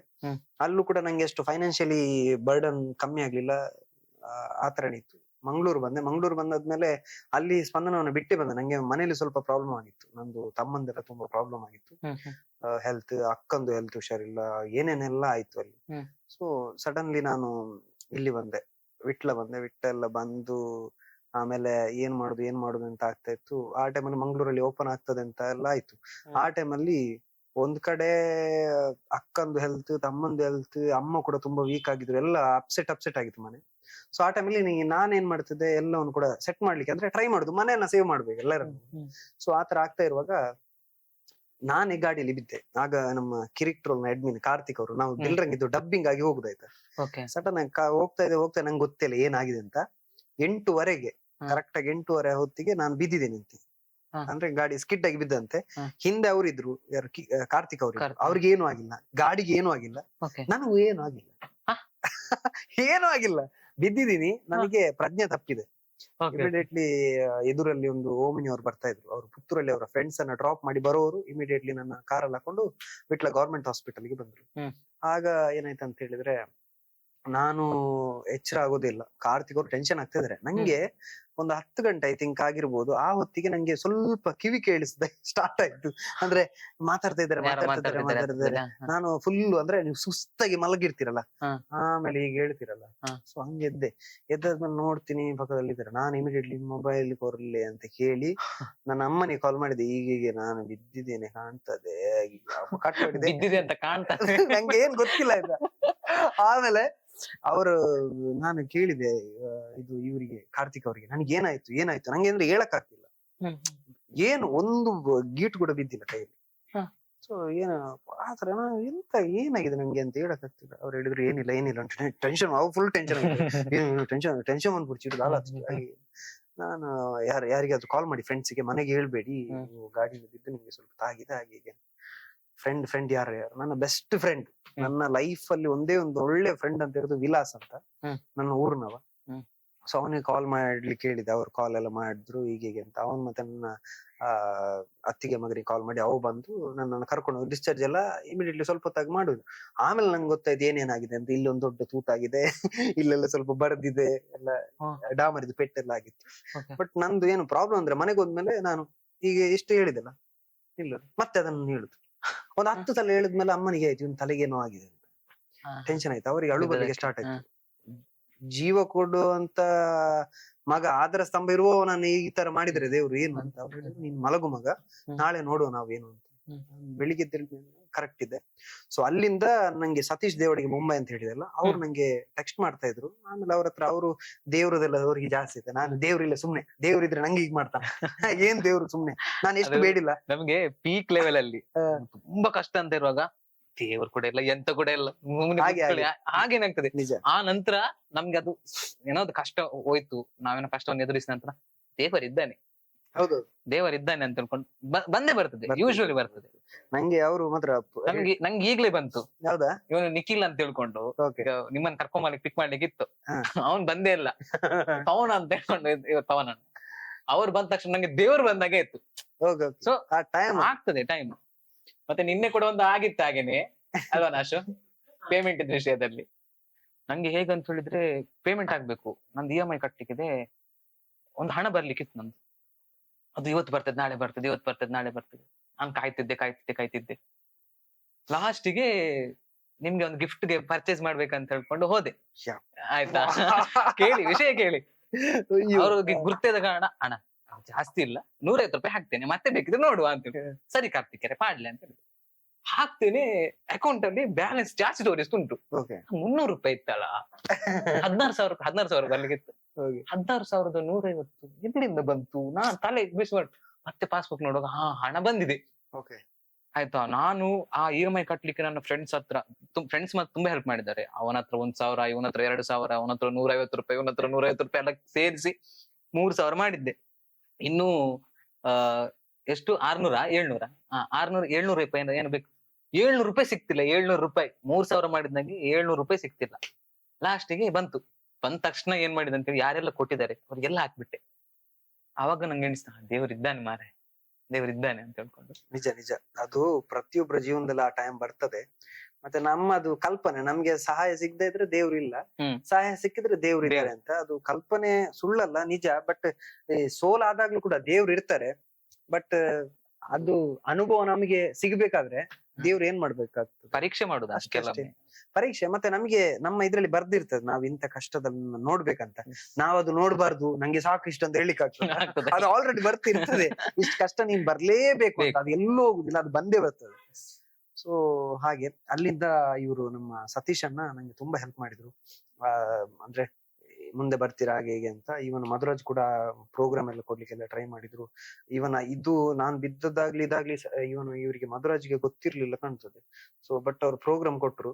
ಆ ನಾನು ಅಂದ್ರೆ ಇದು ಕಾಲ್ ಇದು ಏನು ಇದಕ್ಕೆಂತ ಹೇಳುದು, ಈ ಗಂಟಿದೆಯಲ್ಲ ಇದು ತೂತಾಗಿತ್ತು. ಅದ್ರಲ್ಲಿ ಈ ತರ ಮಾಡೋ ಬ್ಲಡ್ ಬರೋದು ಆಯ್ತಾ ಆ ಪ್ಲೇಸ್ ಅಲ್ಲಿ. ಜಸ್ಟ್ ಈಗ ಮಾಡಿದ್ರೆ ಅಂದ್ರೆ ಅದು ಒಳಗೆ ಸ್ವಲ್ಪ ಪೆಟ್ಟಾಗಿದೆ, ಅದು ಗುಣ ಆಗ್ತಿರ್ಲಿಲ್ಲ. ಈ ಪ್ಲೇಸ್ ಗುಣ ಆಗಲ್ಲ, ಇದು ಇದೆಲ್ಲ ಗುಣ ಆಗಲ್ಲ. ಗಂಟಲ್ಲ ಅದು. ಗಂಟು ಹೌದು. ಅದು ನಾನು ಅದಕ್ಕೆ ಮತ್ತೆ ಒಂದು ಪ್ಲಾಸ್ಟರ್ ಎಲ್ಲ ಹಾಕೊಂಡು ಸೀದಾ ಹೋದೆ ಪ್ರೋಗ್ರಾಮ್ ಮಾಡ್ಲಿಕ್ಕೆ. ಅದ್ರಲ್ಲಿ ಪ್ರೋಗ್ರಾಮ್ ಮಾಡಿ ಮತ್ತೆ ಏನ್ ಮಾಡೋದು, ನನಗೆ ಸಿಕ್ಕಿದ್ರೆ ಒಂದು ಈವೆಂಟ್ ಅಲ್ಲಿ ಒಂದಿಷ್ಟು ಸಿಗ್ತದೆ, ಮನೆಗೆ ಏನಾದ್ರು ಕೊಡ್ಬೋದಲ್ಲ ಅಂತ. ನಾನು ಒಬ್ನೇ ಅಲ್ಲ ದುಡಿಯುವವ. ಹೋದೆ ನೋಡುವಾಗ ಮತ್ತೆ ನೋಡುವಾಗ ನಾನು ವೈಟ್ ಪ್ಯಾಂಟ್ ಹಾಕಿದ್ದೆ, ಅದು ರೆಡ್ ಇಲ್ಲಿ ಬರ್ತಾ ಉಂಟು. ನಾನು ಸ್ವಲ್ಪ ನಡೆದಾಡ್ತಾ ಇದ್ದೆ, ಸ್ವಲ್ಪ ಜಾಸ್ತಿ ಮೂವ್ಮೆಂಟ್ ಕೊಡ್ತಾ ಇರ್ಲಿಲ್ಲ. ಬಟ್ ಅವ್ರು ಕೇಳ್ತಾರೆ ಏನ್ ಅದು ಸ್ವಲ್ಪ ಒಳಗೆ ಇದಾಗಿದೆ ಏನಕ್ಕೆ ನೀವು ಇಂತಕ್ಕೆಲ್ಲ ಬರ್ಬೇಕಿತ್ತು ಹಾಗೆಲ್ಲ ಪಾರ್ಟಿ ಅವ್ರು ಹೇಳಿ. ಇಲ್ಲ ನೀವು ಅದನ್ನ ನೀನ್ ಯಾರ ಹತ್ರ ಹೇಳ್ಬಿಡಿ, ನನ್ನ ಕಳಿಸಿದ ಹೇಳ್ಬಿಡಿ ಎಲ್ಲ ಹೇಳಿದೆ. ನಮಗೆ ಕಷ್ಟ ಇದೆ ಅಲ್ಲ, ಹೇಳ್ಬಿಡಿ ಅಂತ ಮತ್ತೆಲ್ಲ ಬಂದೆ. ಬಟ್ ಆಗ ಅನಿಸ್ತು ನಂಗೆ ಇದ್ರ ನೋವಿಗಿಂತ ಅದೊಂದು ಅವಕಾಶ ಇದೆಯಲ್ಲ, ಒಂದು ಸಣ್ಣ ಒಂದು ಹಣ ಬರುವಾಗೆ. ಸೊ ಅದು ದೊಡ್ಡ ಅನಿಸ್ತಾ ಇತ್ತು ಅವಾಗ. ಒಂದು ಹೆಲ್ಪ್ ಎಲ್ಲ ಅದು ಯಾವತ್ತೂ ಮರೆಯಕ್ಕಾಗದೆ ಇರ್ತದೆ, ಮನ್ಸಲ್ಲಿ ಇರ್ತದೆ. ನನ್ನ ಲೈಫಲ್ಲಿ ತುಂಬಾ ಜನ ಲೈಫಲ್ಲಿ ಬಂದಿದ್ದಾರೆ, ತುಂಬಾ ಒಳ್ಳೊಳ್ಳೆಯ ಕೊಡುಗೆಗಳನ್ನ ಕೊಟ್ಟಿದ್ದಾರೆ. ಹಾಗಾಗಿ ನಾನೇನಾದ್ರೂ ಮಾಡ್ಬೇಕು, ನನಗೋಸ್ಕರ ಅಲ್ಲದಿದ್ರು ಕೂಡ ನಮ್ಮ ಜೊತೆ ನಿಂತಿರ್ತಾರಲ್ಲ ಅವ್ರಿಗೋಸ್ಕರ ನಾವೇನಾದ್ರೂ ಒಳ್ಳೇದು ಮಾಡ್ತಾನೆ ಇರ್ಬೇಕಂತ ಅನಿಸ್ತದೆ ಅಷ್ಟೇ. ನಂಗೆ ಇವ್ರದ್ದು ಇನ್ನೊಂದು ಸ್ಟ್ರಾಟಜಿ ತುಂಬಾ ಇಷ್ಟ ಆಗ್ತದೆ. ಈಗ ಏನಾದ್ರು ಯಾರಿಗೂ ಒಂದು ಹೆಲ್ಪ್ ಮಾಡ್ಬೇಕು ಅಂತ ಏನು ಎಷ್ಟೋ ಒಂದು 150 ರೂಪಾಯಿ 50 ರೂಪಾಯಿ ಇದ್ರೆ ಅವ್ರಿಗೆ ಹಾಕ್ತಾರೆ ಆಯ್ತಾ. ಅವ್ರು ಏನ್ ಹೇಳ್ತಾರೆ ಅಂತ ಹೇಳಿದ್ರೆ, ನಂಗೆ ಅವ್ರು ಹೇಳಿದ್ ನೆನಪು, ಇವಾಗ ನಾವು ಹಾಕ್ತೇವೆ, ಮುಂದೊಂದ್ ದಿನ ನಮ್ಗೆ ಏನಾದ್ರು ಬೇಕಿದ್ದಾಗ ಅವ್ರು ನಮ್ಗೆ ಹಾಕ್ತಾರೆ ಅನ್ನುವಂಥದ್ದು. ನಾನು ಯಾವ ಲೈವ್ ಅಲ್ಲಿಯಾ ಯಾವ್ದೋ ಒಂದಿನ ಹೇಳಿದ್ದು. ಹೌದು, ಅದು ನಾನು ಯಾವತ್ತು ಒಂದು ಹೆಲ್ಪ್ ಅಂತ ಆದಾಗ ಅದು ನಾವು ಹಿಂದೆ ಥಿಂಕ್ ಮಾಡ್ಬೋದು, ಅಂದ್ರೆ ಇದರಿಂದ ನನಗೇನ್ ಲಾಭ. ಈಗ ನೀವು ಇವತ್ತು ನನ್ನ ಫಸ್ಟ್ ಗೆಸ್ಟ್ ಆಗಿದ್ರಿ, ನಾನು ಇದ್ರಲ್ಲಿ ಥಿಂಕ್ ಮಾಡಲ್ಲ, ನನಗೇನ್ ಲಾಭ ಥಿಂಕ್ ಮಾಡಲ್ಲ. ನಾನು ಅದು ಮಾಡಿಬಿಡ್ತು, ಏನೋ ಒಂದು ಒಳ್ಳೆ ಸ್ಟಾರ್ಟ್, ಅದು ಹೋಗ್ತದೆ ಮುಂದೆ ಅಂತ. ಸೊ ಅದೊಂದು ಎಂತ ಹೇಳುದು, ನಮ್ಮ ಮನ್ಸಲ್ಲಿ ಅಂತ ಒಂದು ಇದಿದ್ರೆ, ಅಂದ್ರೆ ಯಾರಿಗಾದ್ರೂ ಒಳ್ಳೇದಾಗುದಿದ್ರೆ, ನಾವು ಮುಂದೆ ಹೋಗುದಿದ್ರೆ, ಅದ್ ಯಾವತ್ತು ನಮ್ಗೆ ಮುಂದಿನ ಜನ್ಮದಲ್ಲಾದ್ರೂ ಉಂಟಲ್ಲ, ಇನ್ನು ಮುಂದೆ ಏನೋ ಜನ್ಮ ಇದೆ ಅದ್ರಲ್ಲಾದ್ರೂ ದೇವ್ರು ಒಳ್ಳೇದು ಮಾಡಿ. ಎಸ್ ಎಲ್ಲ ಹೇಳಿದ್ರಿ. ನೆಕ್ಸ್ಟ್ ಈಗ ಆಲ್ಬಮ್ ಸಾಂಗ್ ಆಗಿರ್ಬೋದು, ಆಕ್ಟಿಂಗ್ ಆಗಿರ್ಬೋದು, ಯಾವಾಗ ಸ್ಟಾರ್ಟ್ ಆಯ್ತು ಆಲ್ಬಮ್ ಸಾಂಗ್ ಕ್ರೇಜ್? ಕ್ರೇಜ್ ಅಂದ್ರೆ ನನಗೆ ಎಲ್ಲ ನಗಾಡ್ತಿದ್ದೀರ ಅಂತ ಹೇಳಿದ್ರೆ ತುಂಬಾ ಕತೆ ಇರ್ತದ.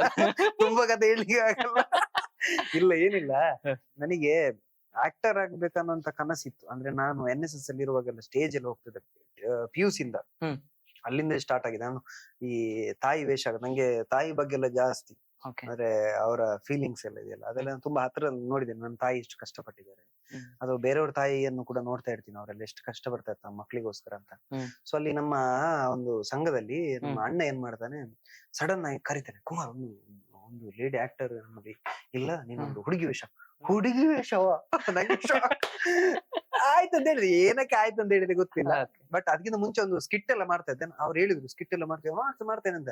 ಅಲ್ಲಿ ಅವ್ರು ಏನ್ ಮಾಡಿದ್ರು, ಒಂದು ಹೆಂಗಸನ ಕರೆದ್ರು, ಅಕ್ಕ ಬೇಗೊಜ್ಜಿ ಪೊನ್ಯನ ವೇಷ ಮಾಡಿ ನನ್ನನ್ನೇ ಕರ್ಕೊಂಡೋದ್ರು. ಸಾರಿ ಎಲ್ಲ ತರಿಸಿದ್ರು. ಅವ್ರದ್ದು ನಂದು ಆರ್ಟ್ಸ್ ಇದೆ, ನನ್ನ ಅಣ್ಣನದು ಕಲಾರಸಿಕ ಆರ್ಟ್ಸ್ ಬಿಟ್ಲ ಅಂತ. ಅಲ್ಲಿ ಆರ್ಟ್ಸ್ ಎಲ್ಲ ಇದೆ, ಎಲ್ಲ ರಾವಕ್ಕೆಲ್ಲ ಹಾಕಿ ನನಗೆ ಈ ಸಾರಿ ಹಾಕಿ ನಡೆಯುವುದು ಗೊತ್ತಿಲ್ಲ.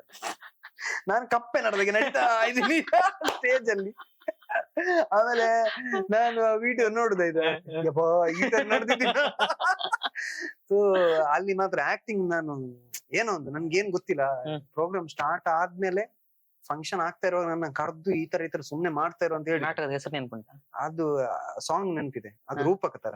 ದುಡ್ಡು ಕೊಟ್ಟರೆ ಬೇಕಾದ ಸಿಗುತ್ತೈತಿ ಈ ಜಾಗದಲ್ಲಿ ಕಾಣೋನ, ಅದ್ರಲ್ಲಿ ನಾನು ಇದು ಮಗನ ಹೆಂಡತಿ ಇರೋದಲ್ಲ ಆ ರೋಲ್ ಮಾಡಿದ್ದೆ. ಬಟ್ ನಾನೇನ್ ಮಾಡಿದೆ, ಅದನ್ನ ಯೂಸ್ ಮಾಡ್ಕೊಂಡು ನಮ್ಮ ಸ್ಕೂಲ್ ಕಾಲೇಜ್ ಅಲ್ಲಿ ಮಾಡಿದೆ ಒಂದ್ಸಲ. ಸುಮ್ನೆ ಟ್ಯಾಲೆಂಟ್ ಟೈಪ್ ಮಾಡಿದ್ರು, ಸಾರಿ NSS ಕ್ಯಾಂಪ್ ಅಲ್ಲಿ ಮಾಡಿದೆ. ಆಗ ನನ್ನ ತಾಯಿ ಇದ್ದು ನಾನು ಮಾಡಿದೆ, ತಾಯಿಗೆ ನಾನು ಮಾಡಿದೆ. ಅಮ್ಮನ ಸಾರಿ ಎಲ್ಲ ಕೊಂಡೋಗಿದ್ದೆ, ಇದನ್ನ ಮಾಡ್ಲೇಬೇಕು ಅಂತ. ನನ್ನ ಆಕ್ಟಿಂಗ್ ಯಾವ ತರ ಇತ್ತು ಅಂದ್ರೆ, ಎದುರಿನವರೆಲ್ಲ ಅಳ್ತಾ ಇದಾರೆ. ಕ್ಯಾಂಪ್ ಅಲ್ಲಿ ಮೊದ್ಲಿ ಮನೆ ನೆನಪಲ್ಲಿ ಇರ್ತಾರೆ ಹುಡುಗರು ಹುಡುಗಿರೆಲ್ಲ ಅಳ್ತಾ ಇದಾರೆ. ನನ್ನ ಸರ್ ಬಂದು ಹೇಳಿದ್ರು, ಅಣ್ಣ ಸರ್ ಸೂಪರ್ ಕುಮಾರ್ ಸೂಪರ್, ಒಳ್ಳೆ ಹ್ಮ್, ಟ್ಯಾಲೆಂಟ್. ಹ್ಮ್. ಮೇಕಪ್ ಏನಿಲ್ಲ, ಸುಮ್ನೆ ನ್ಯಾಚುರಲ್ ಆಗಿ ಹಾ. ಆತರ ಸುಮ್ನೆ ಒಂದು ಶಾಲ್ ಎಲ್ಲ ಹಾಕೊಂಡು ತಾಯಿ ತರ ಮಗುವನ್ನು ಇದೆಲ್ಲ ಮಾಡಿ ಹಾ. ಆಯ್ತು, ಎಲ್ಲ ಆಯ್ತು. ಲಾಸ್ಟ್ ಬೇಡು ಎಲ್ಲ ಇರ್ತಲ್ಲ, ಆಗ ಹತ್ತು ಬಿಟ್ರಿಲ್ಲ. ಅದನ್ನ ನಾನು ಕಾಲೇಜಲ್ಲಿ ಟ್ಯಾಲೆಂಟ್ ಡೇ ಮಾಡಿದೆ, ಕಾಲೇಜ್ ಡೇ ಅಲ್ಲಿ ಮಾಡಿದೆ, ಆಮೇಲೆ ರಾಜ್ಯ ಮಟ್ಟದ ಯುವ ಸಮ್ಮೇಳನ ಆಯ್ತು. ಹ್ಮ್. ಅವಾಗ ಸ್ಪೆಷಲ್ ಆಗಿ ಪರ್ಫಾರ್ಮೆನ್ಸ್ ಬೇಕು ಅಂತ ಮಾಡಿದ್ರು. ಹ್ಮ್. ಅಲ್ಲಿಂದ ಬಂದು ನಾನು ಅದನ್ನ ತಟ್ಟೆ ಇಟ್ಕೊಂಡು ಬೇಡುವಾಗ ಇಡೀ ನಾರ್ತ್ ಕರ್ನಾಟಕದವರೆಲ್ಲ ಇದ್ರಲ್ಲ, ಅಳ್ತಾ ಬಂದ್ರು ಸ್ಟೇಜ್ಗೆಲ್ಲ ಬಂದು. ಸುಮ್ನೆ ಈಗ ಸ್ಟೇಜ್ ಅಲ್ಲಿ ನಮ್ಮಲ್ಲಿ ಇದ್ದವರು ಬಂದು ಹಣ ಹಾಕ್ಲಿಕ್ಕೆ ಹೇಳಿರ್ತೇನೆ, ಹಾ, ಹಾ. ಇಬ್ಬರು ಬಂದು ಹಣ ಹಾಕಿದ್ರು, ಒಬ್ರು ಬಂದು ಹೀಗೆ ದೂಡಿ ಎಲ್ಲ ಹೋಗುದು, ಒಬ್ರು ಕಾಲ Okay, ತುಳಿದು okay, ಹೋಗುದು. okay. ಅದು ಸೀನ್ ಇತ್ತಲ್ಲ, ಹಾ, ಅವ್ರಿಗೆ ಅಳು ಬಂದು ಬಿಡ್ತು. ಹಾ. ಸೀದಾ ಬಂದ್ರು ಸ್ಟೇಜ್ಗೆಲ್ಲ ಬಂದು 10 ರೂಪಾಯಿ ಪೈಸೆ ಎಲ್ಲ ಚಿಲ್ಲರೆ ಎಲ್ಲ ಹಾಕಿ 91 ರೂಪಾಯಿ ಕಲೆಕ್ಷನ್ ಆಯ್ತು ಸ್ಟೇಜ್ ಅಲ್ಲಿ. ಅದನ್ನೇನ್ ಮಾಡಿದ್ದು, ನಾನು ನನ್ನ ತಮ್ಮ ಸೇರಿ ಉಂಟಲ್ಲ, ಹಾ. ಜಾಯಿಂಟ್ ವೀಲ್ ಅಲ್ಲಿ ಕೂತದ್ದು.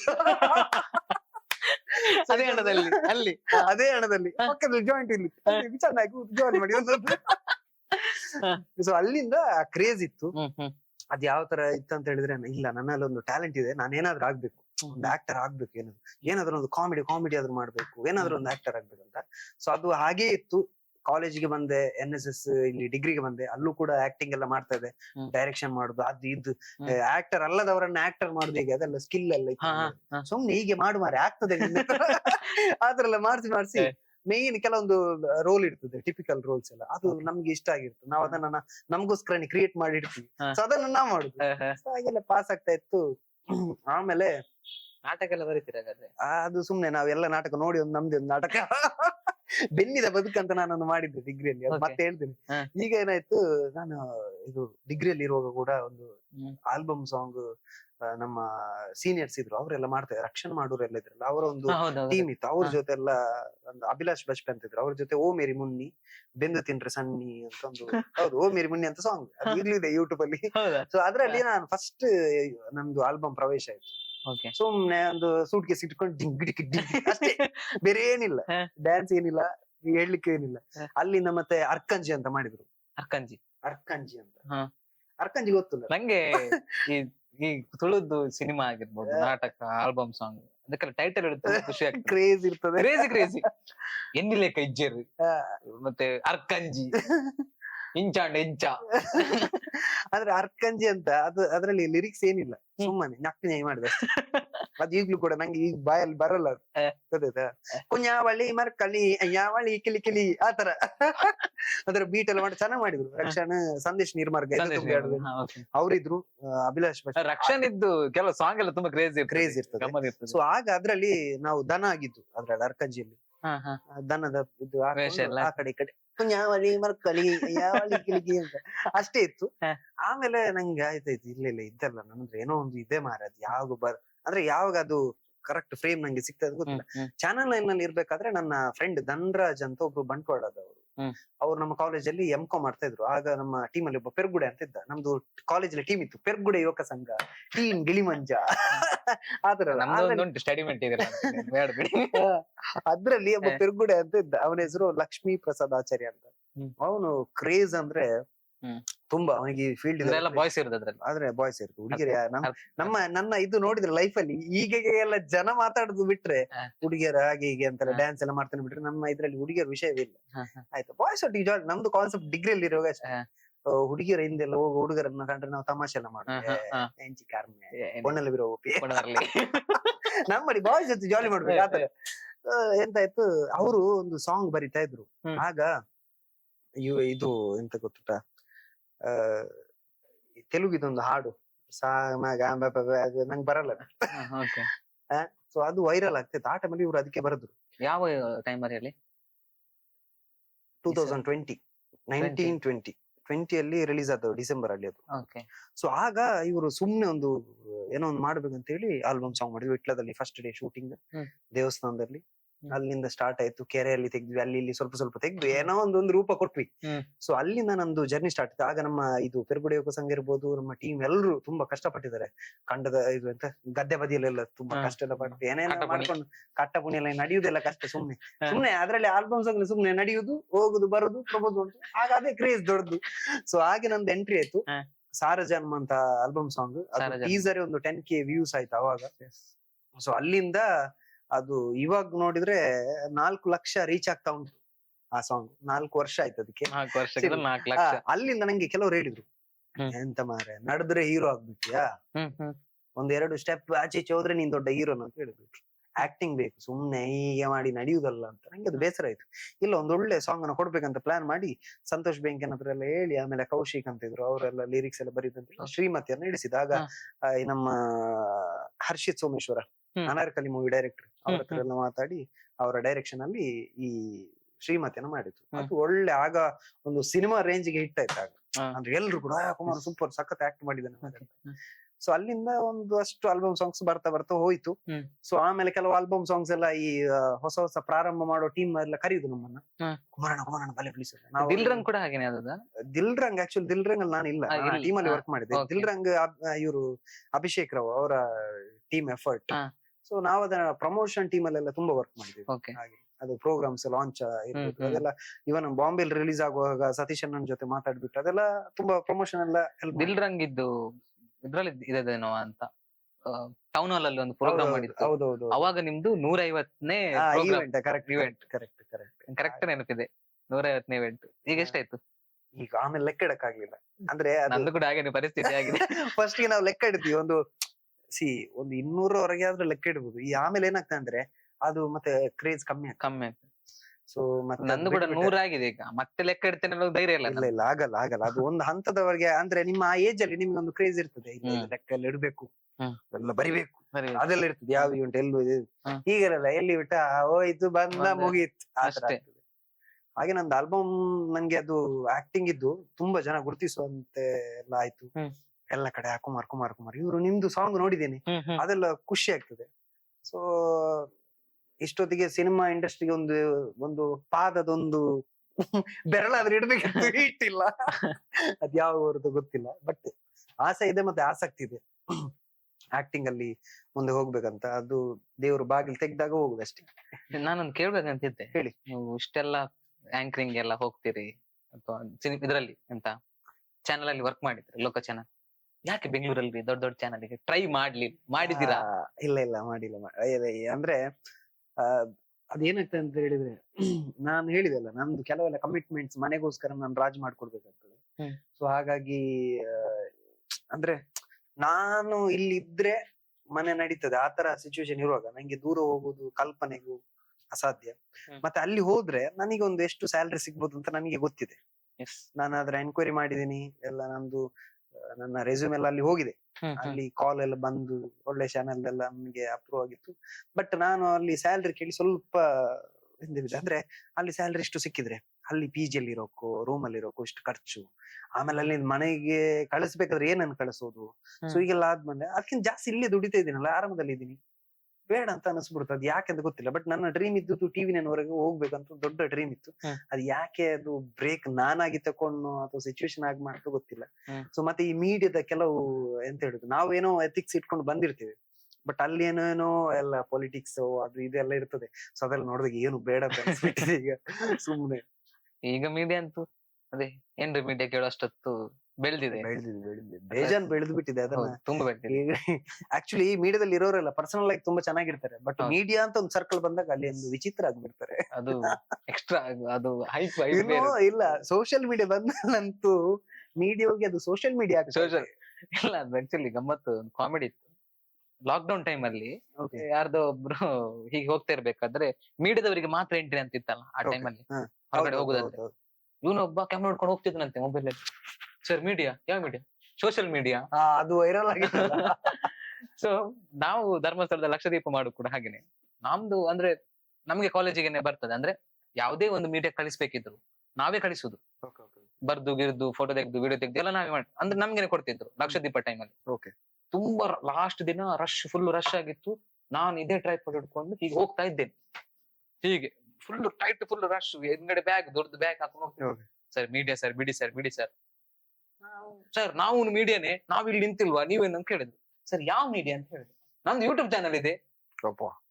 ನಂಗೆ ಶಾಕ್ ಆಯ್ತು, ನಾವ್ ಇಷ್ಟೆಲ್ಲಾ ಚಾನಲ್ ಕಳಿಸ್ತೇವೆ, ನಂದು ಯೂಟ್ಯೂಬ್ ಚಾನಲ್ ಇದೆ ಅಂತ ಹೇಳ್ಕೊಂಡು. ಅಂದ್ರೆ ಕೆಲವರು ಏನಂತ ಹೇಳಿದ್ರೆ, ಚಾನಲ್ ಒಂದು ಮಾಡಿದೆ ಯೂಟ್ಯೂಬ್ ಚಾನಲ್, ದೊಡ್ಡದು, ಮತ್ತೇನಿಲ್ಲ, ಮುಗೀತು ಅಂತ. ಆತರ ಇದೆಲ್ಲ ಇದೆ ಹಾಗೆ. ಬಟ್ ನನ್ ಪ್ರಕಾರ ನಾನು ಇವಾಗ ನೋಡಿದಾಗ ಈ ಎಂತ ಮೀಡಿಯಾಗಳಿಗಿಂತ ಯೂಟ್ಯೂಬರ್ಸ್ ಸೋಷಿಯಲ್ ಮೀಡಿಯಾದಲ್ಲಿ ಇರೋರು ಎಷ್ಟೋ ಜನ ಹ್ಮ್. ಫ್ಯಾಕ್ಟ್ ಅನ್ನ ತೋರಿಸ್ಲಿಕ್ಕೆ ಏನಿದೆ ಅದ್ರೊಂದು ಕರೆಕ್ಟ್ ಆದ ಜಡ್ಜ್ಮೆಂಟ್ ತಗೊಳ್ಳಿಕ್ಕೆ ಜನರಿಗೆ ಒಂದು ಒಳ್ಳೆ ಇನ್ಫಾರ್ಮೇಶನ್ ಅನ್ನ ಕೊಡೋರು ತುಂಬಾ ಜನ ಇದ್ದಾರೆ. ಹೌದು. ಸೊ ನಾನು ಕೂಡ ತುಂಬಾ ಜನರನ್ನ ನೋಡ್ತಾ ಇರ್ತೀನಿ. ಸೊ ಅದ್ ನೋಡಿದಾಗ ಖುಷಿ ಆಗುತ್ತೋ ಇವರೆಲ್ಲ ಎಷ್ಟು ಮಾಡ್ತಾ ಅದ್ರಲ್ಲಿ ಇದ್ದಾರೆ. ಹೇಗಂತ ಹೇಳಿದ್ರೆ ಹಾಗೇನು ಕೂಡ ಇದೆ. ಇನ್ನೊಂದು ಹೇಗಂತ ಹೇಳಿದ್ರೆ ಈ ವಿಡಿಯೋ ನೋಡಿದ್ರೆ ನಿಮ್ಗೆ ಶಾಕ್ ಆಗುತ್ತೆ. ಹಾ. ಒಳಗ್ ನೋಡಿದ್ರೆ ಏನ್ ಇರುತ್ತೆ ಅದೇ ಬೇಜಾನಿದೆ, ಒಳ್ಳೇದಿದೆ ಕೆಟ್ಟದ್ದು ಇದೆ. ಅದು ಹೇಳ್ಲಿಕ್ಕೆ ಆಗುತ್ತೆ. ಒಳ್ಳೇದಿದೆ ಕೆಟ್ಟದಿದೆ. ಅದನ್ನ ನಾವು ದೂರ್ಲಿಕ್ಕೆ ಕೂಡ ಆಗೋದಿಲ್ಲ. ಬಟ್ ಸೋಷಿಯಲ್ ಮೀಡಿಯಾದಲ್ಲಿ ಇರುವ ಬಹಳಷ್ಟು ಕಡಿಮೆ ಮಂದಿ ಒಳ್ಳೆ ಕಂಟೆಂಟ್ ಕೊಡ್ತಾ ಹೌದು, ಇದ್ದಾರೆ. ಖಂಡಿತ. ಬಹಳಷ್ಟು ಕಡಿಮೆ. ಬಾಕಿ ಇರೋರೆಲ್ಲ ಅದು ಬೇರೆ ಬೇರೆ ಆಸೆಯೋ ಕ್ರೇಜೋ ಹುಚ್ಚೋ ಅಂತ ಗೊತ್ತಿಲ್ಲ. ಕಾಪಿ, ಕೆಲವೆಲ್ಲ copy copy, almost copy. Copy ಇದೆ. ನಿಮ್ಗೆ ಇನ್ನೊಂದು ಕೇಳ್ಬೇಕಂತ ಹೇಳಿದ್ರೆ ಧನ್ರಾಜ್ ಆಚಾರ್ ಒಂದು ಇವೆಂಟ್ ಮಾಡಿದ್ರಿ ರೀಸೆಂಟ್ ಆಗಿ. ಹೌದು. ಬ್ಲಾಗ್ ನೋಡಿದೆ, ಪವರ್ ಹೌಸ್ ಅಲ್ಲಿ ಇತ್ತು, ನೀವು ಅಪ್ಲೋಡ್ ಮಾಡಿದ್ರಿ ಅಂತ ಕಾಣಿಸುತ್ತೆ. ಅವರ ಬಾಂಡಿಂಗ್ ಹೇಗೆ? ಧನ್ರಾಜ್ ಆಕ್ಚುಲಿ ಧನ್ವಾಚಾರ್ ಮತ್ತು ನಂದು ಒಳ್ಳೆ ಬಾಂಡಿಂಗ್. ಫಸ್ಟ್ ಕೊರೋನಾ ಆದಾಗ ಧನ್ವಾಚಾರ್ ಅವರು ಉದಯ್ ಟಿವಿಯಲ್ಲಿ ಅನಿಸುತ್ತೆ ಉದಯ ಟಿವಿ ಎಕ್ಸಿಕ್ಯೂಟಿವ್ ಪ್ರೊಡ್ಯೂಸರ್ ಆಗಿದ್ರು. ಸೊ ಆಗ ಅವ್ರು ಊರಿಗೆ ಬಂದಿದಾಗ ಅವ್ರದ್ದು ಒಂದು 2-3 ಕಂಟೆಂಟ್ ನೋಡಿದ್ದೆ. ನಾನು ಹೇಳಿದ್ದೆಲ್ಲ ಯಾವ್ದು ಟ್ಯಾಲೆಂಟ್ ಫಸ್ಟ್ ಎಮರ್ಜ್ ಆಗೋ ಟೈಮಲ್ಲಿ ನಾನು ಅವ್ರಿಗೆ ವಿಶ್ ಮಾಡ್ತೀನಿ. ಅವ್ರಿಗೆ ವಿಶ್ ಮಾಡಿದ್ದೆ. ಅವ್ರಿಗೆ ಹೇಳಿದೆ ನಾನು ಈ ತರ ಒಂದು ಲೈವ್ ಮಾಡ್ತಾ ಇದ್ದೀನಿ ಕಾನ್ಸೆಪ್ಟ್. ಸೊ ನಾನು ಆಗ ಲಾಕ್ ಡೌನ್ ಅಲ್ಲಿ ಒಂದು 4 ಡಬ್ಬ ಹಿಡಿದು ಮೊಬೈಲ್ ಹಿಡಿದು ಇನ್ಸ್ಟಾಗ್ರಾಮ್ ಲೈವ್ ಅಂದ್ರೆ ಇಂಟರ್ವ್ಯೂ ಮಾಡುದು. ಸೊ ಆಗ ಅದು ಇಲ್ಲಿ ಮಂಗಳೂರಲ್ಲಿ ಒಂದು ಹೊಸತ್ತು ಅಂತ ನಾನು ಮಾಡೋ ಟೈಮ್ಗೆ ಆತರ ಇಂಟರ್ವ್ಯೂಸ್ ಟೈಪ್ ಅಲ್ಲಿ ಯಾರು ಮಾಡ್ತಾ ಇರ್ಲಿಲ್ಲ. ಲೈವ್ ಅಲ್ಲಿ ಸುಮ್ನೆ ಮಾತಾಡ್ತಿದ್ರು ಲೈವ್ ಬಂದು 2 ಜನ ಸೇರ್ಕೊಂಡು ಮಾತಾಡ್ ಸುಮ್ನೆ. ಬಟ್ ಇಂಟರ್ವ್ಯೂ ಟೈಪ್ ಅಲ್ಲಿ ನಾನು ಸ್ಟಾರ್ಟ್ ಮಾಡಿದೆ. ಆಮೇಲೆ ತುಂಬಾ ಜನ ಅದನ್ನ ಎಪಿಸೋಡ್ ವೈಸ್ ಮಾಡ್ತಾ ಹೋದ್ರು. ನನಗೆ ಅದ್ರ ಐಡಿಯಾನು ಇರ್ಲಿಲ್ಲ. ಇವನ್ ನಾನು ಮೀಡಿಯಾದಲ್ಲಿ ಇರೋ ಕಾರಣ ಅದನ್ನ ಮುಂದುವರಿಸೋಕ್ಕಾಗಿ ಹಾಗೆ. ಒಂದು 10-20 ಎಪಿಸೋಡ್ಸ್ ಮಾಡಿದ್ದೀನಿ ಐ ಥಿಂಕ್. Okay. ಅದ್ರಲ್ಲಿ ಒಂದು 3ನೇ-4ನೇ ಗೆಸ್ಟ್ ಧನು ಹಾಕಿದ್ದು. ಧನು ಆಚಾರಿಗೆ ಆಗ ಜಾಸ್ತಿ ಮಾತಾಡೋಕು ಇಂಜರಿಗೆ ಅದ್ರ ಏನ್ ಮಾತಾಡೋದು ಗೊತ್ತಿಲ್ಲ. ಇವ್ರು ಪನ್ಪರ್ ಮಾರೆ ಹಾಗೆಲ್ಲ ಹೇಳುದು. ಇಲ್ಲ ನೀನ್ ಮಾತಾಡ್ ಸುಮ್ನೆ ನಾ ಮಾತಾಡ್ಸ್ತೀನಿ ಅಂತ. ನಾ ಮಾತಾಡ್ಸ್ತಾ ನೆಕ್ಸ್ಟ್ ಅವ್ರ ಅಜ್ಜಿ ಜೊತೆ ಲೈವ್, ಇಡೀ ಮನೆಯವ್ರ ಜೊತೆ ಲೈವ್, ಹಾಗೆಲ್ಲ ಅದು ಬಾಂಡಿಂಗ್ ಸ್ಟಾರ್ಟ್ ಆಯ್ತು. ನನಗೆ ಅವ್ರದ್ದು ಒಂದು ಕಂಟೆಂಟ್ ಅಲ್ಲ ಸುಮಾರು ಸಿಗ್ತದೆ ಅಲ್ಲಿ ಹೋದ್ರೆ. ಗಮ್ಮತ್. ನಾನು ಅವರನ್ನ ಅಜ್ಜಿದ್ ಇಂಟರ್ವ್ಯೂ ಆದ್ಮೇಲೆ ನಾನು ಸೀದಾ ಮರುದಿನ ಅವ್ರ ಮನೆಗೆ ಹೋಗಿದ್ದು. ಅಂದ್ರೆ ಏನ್ ಫ್ಯಾಮಿಲಿ ಇಷ್ಟು ಚೆನ್ನಾಗಿ ಮಾತಾಡ್ತಾರೆ, ಇಷ್ಟು ಚೆನ್ನಾಗಿ ಬಾಂಡಿಂಗ್ ಇದೆ, ಇದು ಯಾವ ತರ ಸಾಧ್ಯ ಅಂದ್ರೆ ಒಂದು ಮನೆಯೊಳಗೆ ಹೊಟ್ಟೆ ಕಿಚ್ಚಿರ್ತದೆ. ಅದು ಬಿಟ್ಟು ಫ್ಯಾಮಿಲಿ ಒಳಗಂತೂ ಅಲ್ಲಲ್ಲಿ ಕಿಚ್ಚುಗಳು ತುಂಬಾ ಇರ್ತದೆ. ಇದು ಈ ಮನೆಯಲ್ಲಿ ಇಷ್ಟು ಚೆನ್ನಾಗಿರುವಂತ ಬಾಂಡಿಂಗ್, ಇಷ್ಟು ಸಪೋರ್ಟ್ ಹೇಗೆ ಸಾಧ್ಯ ಅಂತ ಮನೆಗೆ ಹೋದ್ಮೇಲೆ ಗೊತ್ತಾಯ್ತು. ಈ ಕಮಲ ಅಜ್ಜಿಯ ಒಂದು ಪವರ್ ಅಷ್ಟಿದೆ. ಅಂದ್ರೆ ಅವರೆಲ್ಲರನ್ನು ಕೂಡ ತನ್ನ ಒಂದು ಮಕ್ಕಳಾಗಿ ಪ್ರೀತಿಸುವವರು. ಅದು ಧನ್ವಾಚಾರ್ ಕೂಡ ಅಷ್ಟೇ. ಅವ್ರು ಎಲ್ರಿಗೂ ಕೂಡ ಒಳ್ಳೇದನ್ನ ಮಾಡ್ಬೇಕು. ಅಥವಾ ಯಾರಾದ್ರೂ ಒಳ್ಳೇದು, ಈಗ ನೀವು ನನಗೆ ಹೇಳಿದ್ರಿ ನಿಮ್ಮ ಹತ್ರ ಇಂತ ಒಂದು ಆಲೋಚನೆ ಇದೆ ಅದು ನನಗೂ ಈಗ ಒಬ್ಬೊಬ್ರಲ್ಲಿ ನಾನು ನೋಡ್ತೀನಲ್ಲ ಅವರಲ್ಲೂ ಕೂಡ ಒಂದು ಒಳ್ಳೆ ಆಲೋಚನೆ. ಸೊ ಅದು ತುಂಬಾ ನಂಗೆ ಹತ್ರ ಆಯ್ತು. ಈ ಒಳ್ಳೆ ಆಲೋಚನೆ ಇರೋರು, ಒಳ್ಳೆ ಆಲೋಚನೆ ಇರೋರ್ ಜೊತೆ ತುಂಬಾ ಹೊಂದಾಣಿಕೆ ಆಗ್ತದೆ. ಹಾಗೆ ನನಗೆ ಧನ್ವಾಚಾರ್ ಜೊತೆ ಅದು ಒಳ್ಳೆ ಬಾಂಡಿಂಗ್ ಸಿಕ್ತು. ಸೊ ತುಂಬಾ ಒಳ್ಳೆ ಒಂದು ಎಂತ ಹೇಳುದು, ಹಂಬಲ್ ಪರ್ಸನ್, ತುಂಬಾನೇ ಹಂಬಲ್ ಪರ್ಸನ್. ಒಳ್ಳೇದಾಗ್ಬೇಕು. ಬಿಗ್ ಬಾಸ್ ಗೆಲ್ಲಿಂದ ಆಲ್ ದಿ ಬೆಸ್ಟ್. ಅವ್ರು ಗೆದ್ದು ಬರ್ಬೇಕು ಅಷ್ಟೇ. ಖಂಡಿತ. ನಾನ್ ಕೂಡ ಹೇಳೋದಷ್ಟೇ, ನಮ್ಮ ಕಡೆಯಿಂದ, ನಮ್ಮ ದಕ್ಷಿಣ ಕನ್ನಡದಿಂದ ಅವ್ರು ಹೋಗಿದ್ದಾರೆ, ಗೆದ್ದು ಬರ್ಬೇಕು. ಲಾಸ್ಟ್ ಟೈಮ್ ರೂಪೇಶ್ ಶೆಟ್ಟಿ ಹೋಗಿದ್ರು, ಗೆದ್ದು ಬಂದಿದ್ದಾರೆ.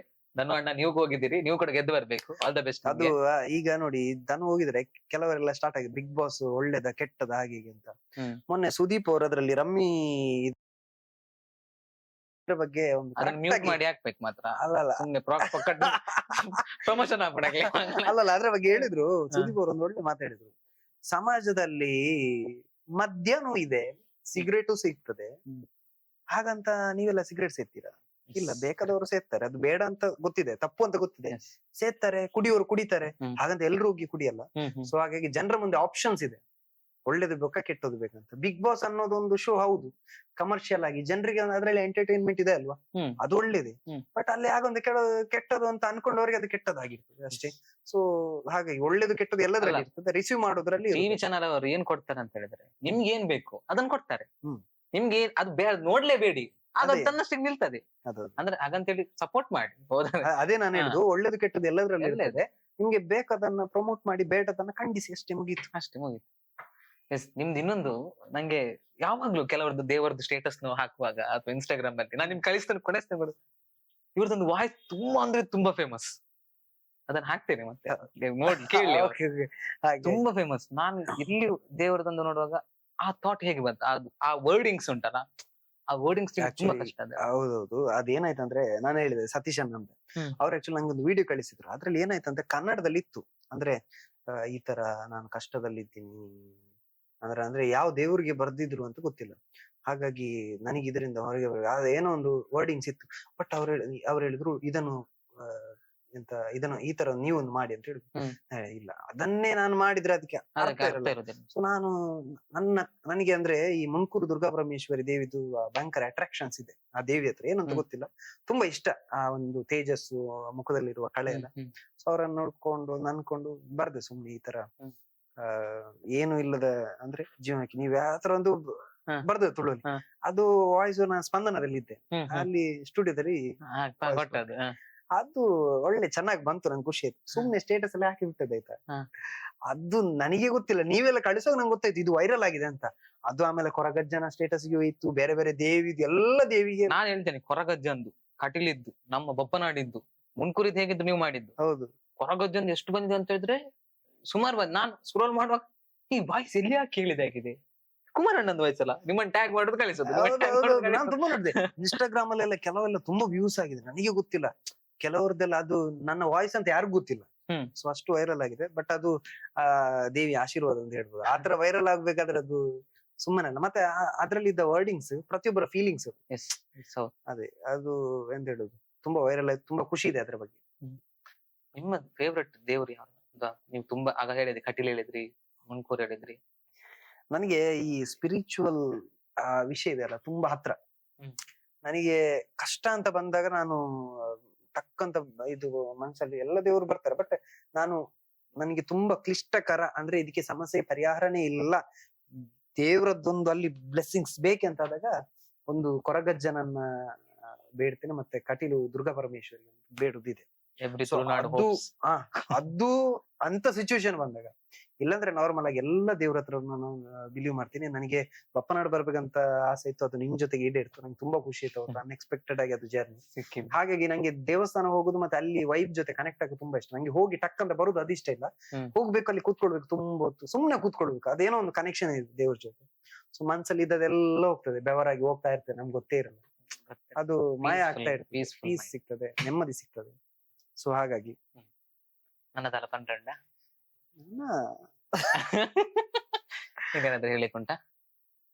ಇನ್ನು ಹೇಳಿ ಬಿಟ್ಟೋದದ್ದು ಬಿಟ್ಟ ಸ್ಥಳ ತುಂಬಬೇಕು. ತುಂಬಬೇಕು, ತುಂಬಬೇಕಾದ್ರೆ ದೊಡ್ಡ ಇದು ಬೇಕು, ಬಟ್ಟಿ ಎಲ್ಲ ಬೇಕು. ಹೌದಾ?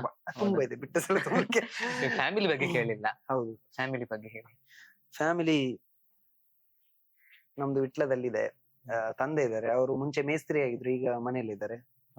ಆಮೇಲೆ ತಾಯಿ ತುಂಬಾ ಹರಸಾಹಸ ಪಟ್ಟು ಬೀಡಿ ಕಟ್ತಾರೆ. ದನ ಇದೆ 2.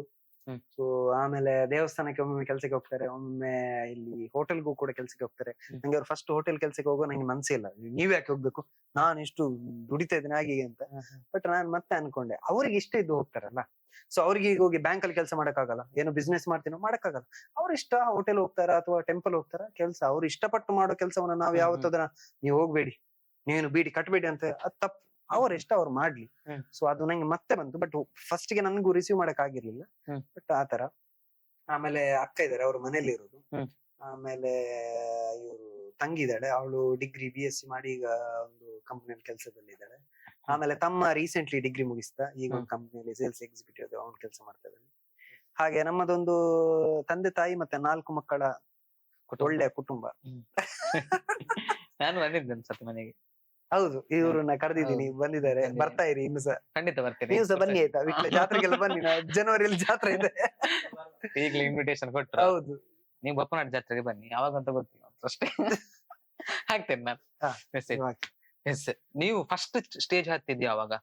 ನಾನು ಆಂಕರಿಂಗ್ ಆಗಿ ಆಗಿರ್ಬೋದು, ಆಕ್ಟಿಂಗ್ ಆಗಿ ಆಗಿರ್ಬೋದು. ಆಕ್ಟಿಂಗ್ ಅಂತ ಹೇಳಿದ್ರೆ ನಾನು 3ನೇ ಕ್ಲಾಸ್ ಅಲ್ಲಿ ಇರುವಾಗ ಡಾನ್ಸ್ಗೆ ಒಂದು ಸ್ಟೇಜ್ಗೆ ಹೋದೆ ಫಸ್ಟ್ ಗೆ. ಡ್ಯಾನ್ಸ್ ಇದ್ ವಿಷಯ ಬರ್ಲಿಲ್ಲ. ಡ್ಯಾನ್ಸ್ ಇದೆ ಅಂತ ಹೇಳೋ ನೆನಪಾಯ್ತು ನಂಗೆ. ರೀಲ್ಸ್ ಕಡೆ ಎಲ್ಲ ಹೋಗ್ಬೇಕು ಈಗ, ಸ್ವಲ್ಪ ರೀಲ್ಸ್ ಕಡೆ ಹೋಗೋಣ. ಹೋಗು ಅಲ್ಲ, 3ನೇ ಕ್ಲಾಸ್ ಇದ್ದು ಸ್ಟೋರಿ ಕೇಳಿ. ಆಗ ಅದೊಂದು ಮ್ಯೂಸಿಕ್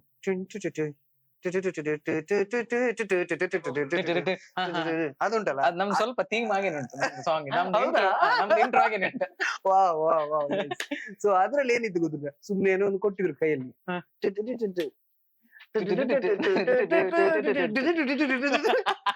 ಅದು ಎಲ್ಲಿ ಫ್ರಂಟ್ ಅಲ್ಲಿ ಎಲ್ಲ ಹಿಂಗಡೆ.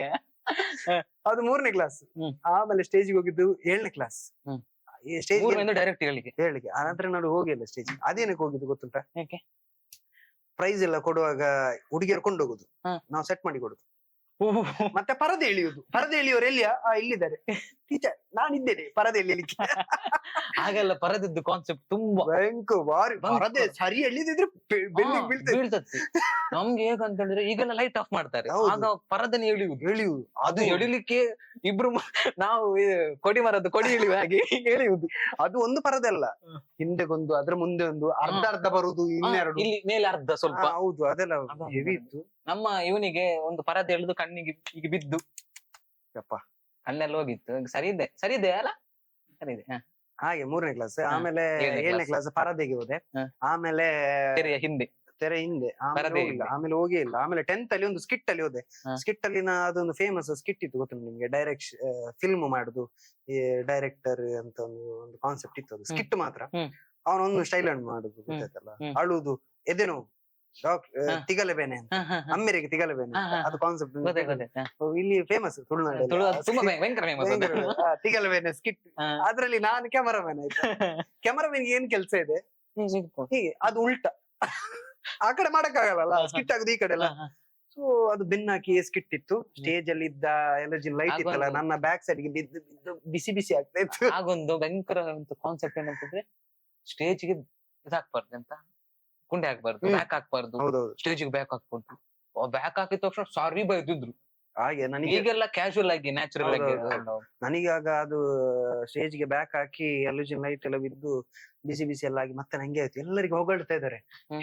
ನೀವು ಸೂಪರ್ ಮಾರೆ ಅಂತ. ನನ್ನ ಕ್ಲೋಸ್ ಫ್ರೆಂಡ್ ಇದೆ, ಹ್ಮ್, ಪಿಂಟು ಅಂತ. ಹ್ಮ್. ಅವ್ನು ಡಾಕ್ಟರ್ ಮಾಡಿದ್ದೆ, ಪಿಂಟು ಸೂಪರ್ ಪಿಂಟು ಅಂತ. ನಾನು ಹೇಳಿದ್ದೆ, ನಾನೆಂತ ಪಿಂಟಿದ್ದೇನೆ ಅಲ್ಲಿ, ನನಗೆ ಬೆಲೆ ಇಲ್ವಾ ಅಂತ. ನಾನು ಅವ್ರಿದ್ರು, ಇಲ್ಲ ಕುಮಾರ್ ನಿಂದು ಒಳ್ಳೆದು ಅಂದ್ರೆ ಅವ್ರಿಗೆ ಆಶ್ಚರ್ಯ. ನಾವೆಲ್ಲ ಸ್ಟೇಜ್ ಹೋಗುದು, ಪಿಂಟು ಕುಮಾರ್ ಎಲ್ಲ ಇವರೆಲ್ಲ ಸ್ಟೇಜ್ ಹೋಗುದು ಭಾರಿ ವಿಚಿತ್ರ ಆಯ್ತು. ಬಟ್ ಒಳ್ಳೆ ಆಯ್ತದು. ವಿಕ್ಟೋರಿಯನ್ ಅಂತ ಇನ್ನೊಂದು ಫ್ರೆಂಡ್ ಇತ್ತು, ಎಲ್ಲ ಗಮ್ಮದೆಲ್ಲ ಆಯ್ತು.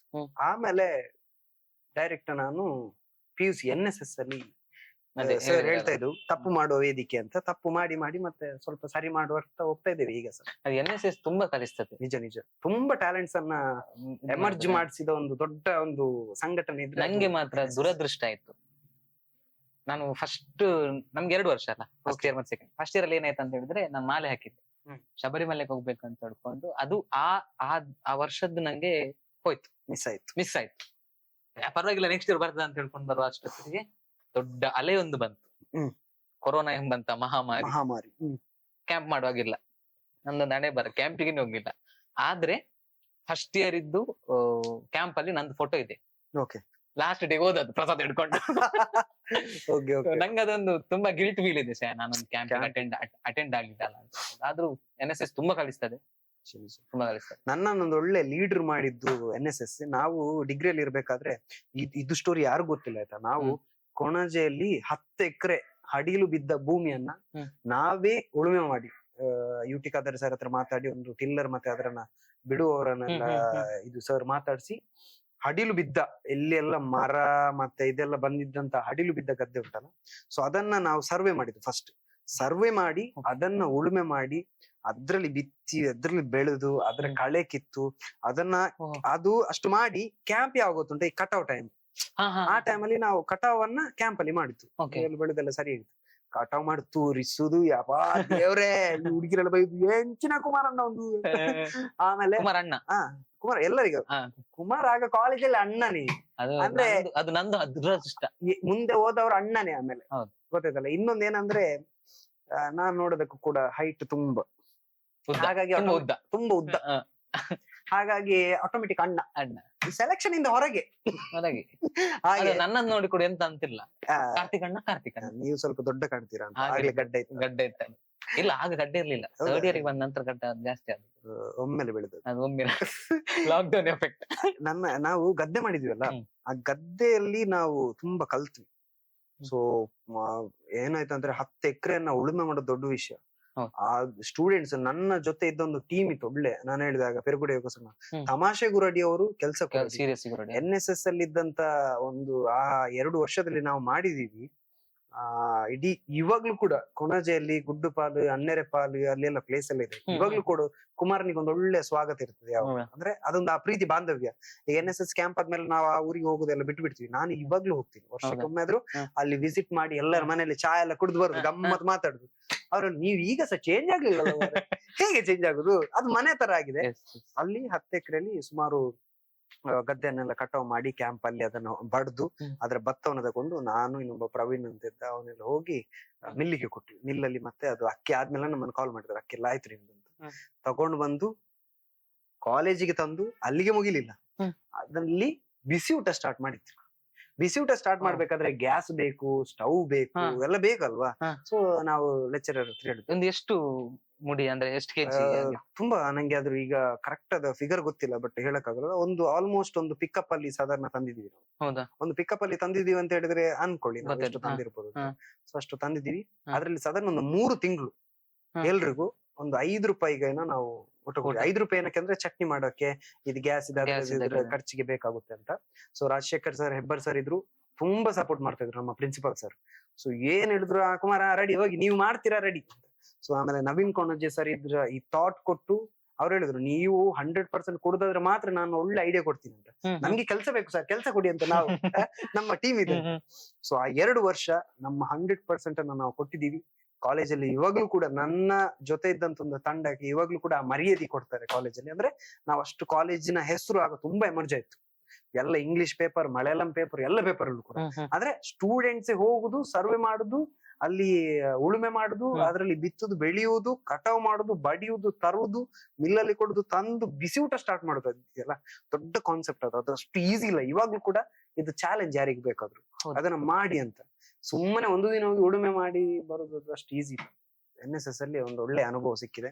ಹಾಗಾಗಿ ನನಗೆ NSS ಅಲ್ಲಿ ಸಿಕ್ಕಿದಂತ ಎಲ್ಲ ಫ್ರೆಂಡ್ಸ್, ಸರ್, ಆಮೇಲೆ ಎಲ್ರಿಗೂ ಕೂಡ ಬಿಗ್ ಥ್ಯಾಂಕ್ಸ್. ನಮ್ಮ ಜೆಫ್ರಿ ಸರ್ ಇದ್ರು, ನವೀನ್ ಸರ್ ಇದ್ರು, ಅವರೆಲ್ಲ ತುಂಬಾನೇ ಸಪೋರ್ಟ್ ಮಾಡಿದ್ದಾರೆ ನನಗೆ. ನನ್ನನ್ನು ಒಂದೊಳ್ಳೆ ರೂಪ ಕೊಟ್ಟಿದ್ದಾರೆ. ನನ್ನಲ್ಲಿ ಒಂದು ಒಳ್ಳೆ ಲೀಡರ್ಶಿಪ್ ಅನ್ನ ಕ್ರಿಯೇಟ್ ಮಾಡ್ಲಿಕ್ಕೆ ಇವರೆಲ್ಲರ ದೊಡ್ಡ ಎಫರ್ಟ್ಸ್ ಇದೆ. ಸ್ಪೆಷಲಿ ನನ್ನ ಫ್ರೆಂಡ್ಸ್ ಕೂಡ ಅಷ್ಟೇ ಸಪೋರ್ಟ್ ಮಾಡಿದ್ದಾರೆ. ನಾನು ನಿಂತು ಮಾತಾಡಿದ ಕೆಲಸ ಆಗ್ಬೇಕಂತ ಹೇಳಿದ್ರೆ ಅವರೆಲ್ಲ ಇದ್ರೆ ಮಾತ್ರ ಆಗುತ್ತೆ. ಇಲ್ಲ ಸುಮ್ನೆ ನಂದೊಂದು ಕಮಿಟ್ಮೆಂಟ್ ಇತ್ತ, 4 ಜನರ ಮುಂದೆ ನಾನು ಅವ್ರಿಗೆಲ್ಲ ಬೈದು ಆಮೇಲೆ ಕರ್ಕೊಂಡೋಗಿ ಪೊಕ್ಕಡೆ ಅವ್ರೆಲ್ಲ ದೊಡ್ಡ ಜನ ಅಷ್ಟು ಗೊತ್ತಾಗಲ್ವಾ, ಅದು ಕೆಲ್ಸ ಆಗ್ಬೇಕಾ ಜೋರ್ ಮಾಡು ಎಡ ಅವನಿ ಮನ್ಪಡಿ ದಿನಾಪುಜಿ ನಿನ್ನ ಪಕ್ಕಡ ಬೇಜಾನು ಸೊ ಹಾಗೆಲ್ಲ ಮಾಡಿದೆ. ಸೊ ಅದೆಲ್ಲ ಪಾಸ್ ಆಗ್ತಿತ್ತು ಅವಾಗ. ಇವಾಗ ಕೇಳಿದ್ರೆ ನಗ್ಬೋದು ಅವರೆಲ್ಲ, ಕಳ್ಳ ಇವ ಜೋರಿದ್ದಾನೆ, ಜೋರಿದ್ದಾನೆ ಇವ. ನಿಮ್ದೊಂದು ಡ್ಯಾನ್ಸ್ ತುಂಬಾ ತುಂಬಾ ಈಗ ರೀಸೆಂಟ್ ಆಗಿ ತುಂಬಾ ವೈರಲ್ ಆಗಿತ್ತು. ಎಂತ ವೈರಲ್ ಆಗುದು ಅದು ನಂಗೆ ಕೂಡ ಗೊತ್ತಿಲ್ಲ. ನಾವು ಡ್ಯಾನ್ಸ್ ಮಾಡಿದ್ರೆ ಅಷ್ಟು ವೈರಲ್ ಆಗ್ಲಿಕ್ಕಿಲ್ವೇನು. ನಾನ್ ಡ್ಯಾನ್ಸ್ ಮಾಡಿದ್ರೆ ಸಿಕ್ಕಾಪಟ್ಟೆ ವೈರಲ್ ಆಗ್ತದೆ ಅಲ್ಲ.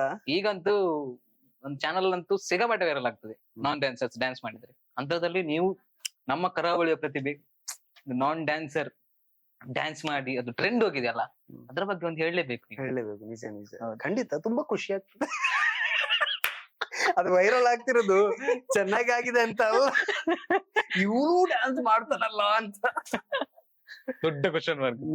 ಕುಮಾರ್ ಡ್ಯಾನ್ಸ್ ಮಾಡ್ತಾನ, ಕೈಕಲೆಲ್ಲ ನಿಮ್ದು ಆ ಕಡೆ ಈ ಕಡೆ ಹೋಗ್ತದೆ ಸ್ವಲ್ಪ. ಅವರೆಲ್ಲ ಅನ್ಕೊಂಡಿದ್ದಾರೆ ನಾನೊಂದ್ ದೊಡ್ಡ ಚೇರ್ ತರ ಅಲ್ಲಿ ಇರ್ತೀನಿ.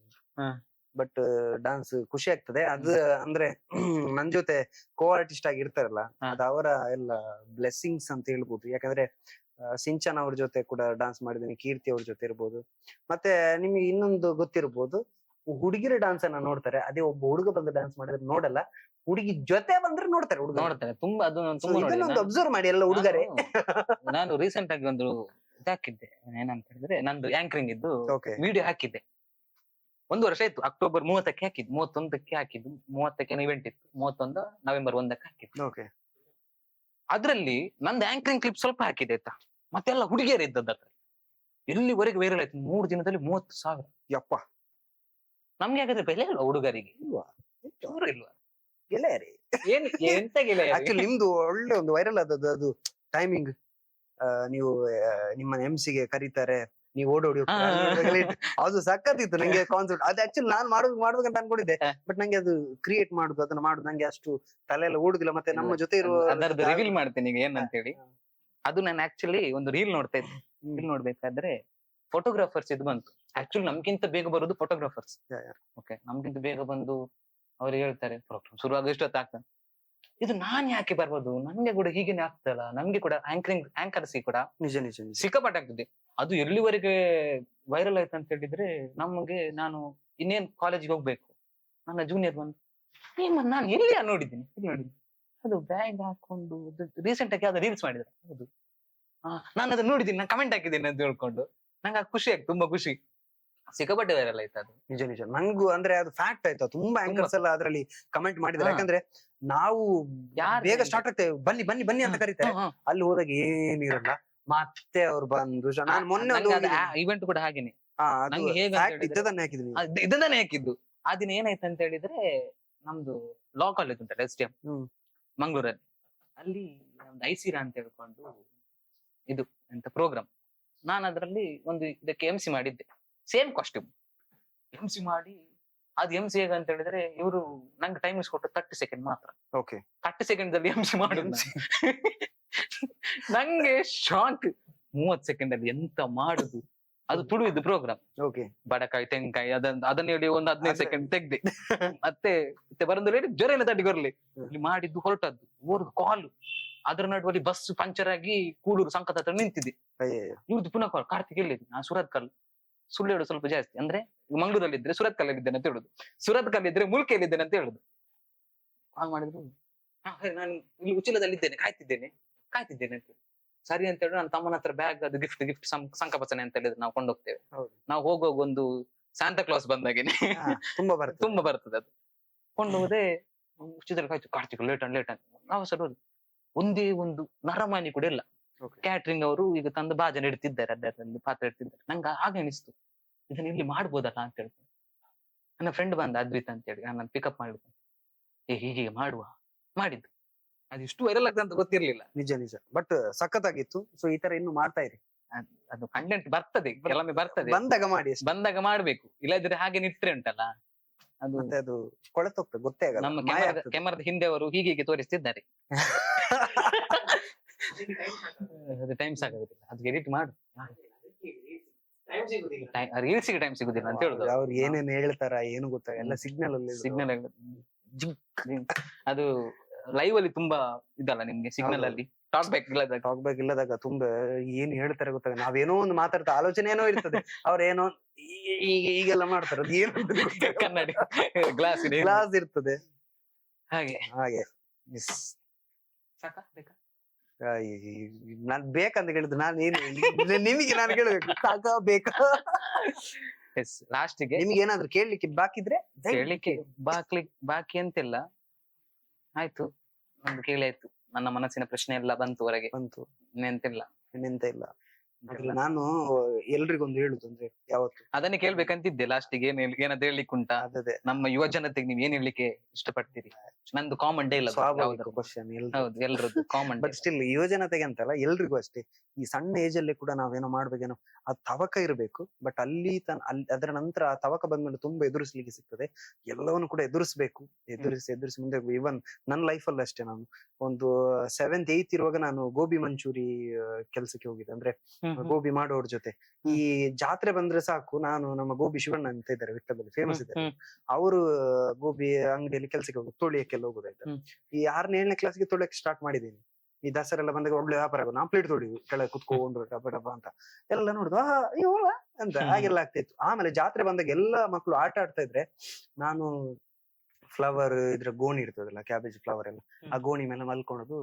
ಇದು ಆಪೆ ಬರ್ತದೆ, ಗಡ ಗಡ ಗಡ ಗಡ ಆಪೆಯಿಂದ ಈಗ ನೋಡ್ತಾ ಗ್ರೌಂಡ್ ಅಲ್ಲೆಲ್ಲ ಆಟ ಆಡ್ತಾ ಇದ್ದಾರೆ. ನಂದು ಗಾಡಿ ಹೋಗ್ತಾ ಇರ್ತದೆ, ಯಾವ್ದೋ ಜಾತ್ರೆ, ಒಂದ್ಸಲ ಕುಂಬ್ಳೆ ಜಾತ್ರೆ, ಇನ್ನೊಂದ್ಸಲ ವಿಟ್ಲ ಜಾತ್ರೆ, ಇನ್ನೊಂದ್ಸಲ ಆ ಕಡೆ ಜಾತ್ರೆ, ಇನ್ನೊಂದ್ಸಲ ಈ ಕಡೆ ಜಾತ್ರೆ. ನನ್ನ ಅರ್ಧ ಜೀವನದ ಒಳ್ಳೊಳ್ಳೆ ರಜೆಯ ಆಟ ಎಲ್ಲ ಗಮ್ಮತ್ ಏನಿದೆ ಎಲ್ಲ ಜಾತ್ರೆಯಲ್ಲಿ ಹೋಯ್ತು. ನಾನು ಎಲ್ಲರಿಗೂ ಒಂದೇ ಹೇಳ್ತೀನಿ, ಈ ಬೆಳೆಯುವ ಟೈಮ್ ಇದೆಲ್ಲ, ಆ ನಿದ್ದೆಗೆ ಒಂದು ಒಳ್ಳೆ ಇಂಪಾರ್ಟೆನ್ಸ್ ಕೊಡ್ಬೇಕು. ಮನೆಯವರು ಮೊಬೈಲ್ ಒತ್ತುದಿರ್ಬೋದು, ಬೇರೆ ಅದಕ್ಕಿರ್ಬೋದು. ಸೊ ದಯವಿಟ್ಟು ಮಾಡ್ಬೇಡಿ. ಆ ಮಕ್ಕಳು ಚೆನ್ನಾಗಿ ಮಲಗ್ಬೇಕು.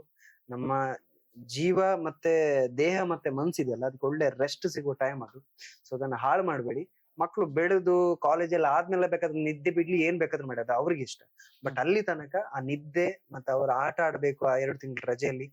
ಕೆಲ್ಸಕ್ಕೆ ಹೋಗೋದಿದ್ರೆ ಹೋಗ್ಲಿ, ಬಟ್ ನಿದ್ದೆ ಬಿಟ್ಟು ಮಾಡೋ ಕೆಲಸ ಆ ಏಜ್ ಅಲ್ಲಿ ಯಾರು ಮಾಡ್ಬಾರ್ದು. ನಾನು ಮಾಡಿದ್ದೀನಿ, ಅದ್ರ ಬಗ್ಗೆ ತುಂಬಾ ಬೇಸರ ಇದೆ. ಅನಿವಾರ್ಯ, ಮನೇಲಿ ಕಷ್ಟ ಆಯ್ತು, ದುಡ್ಡಿಗೋಸ್ಕರ ಮಾಡ್ಲೇಬೇಕಾಯ್ತು.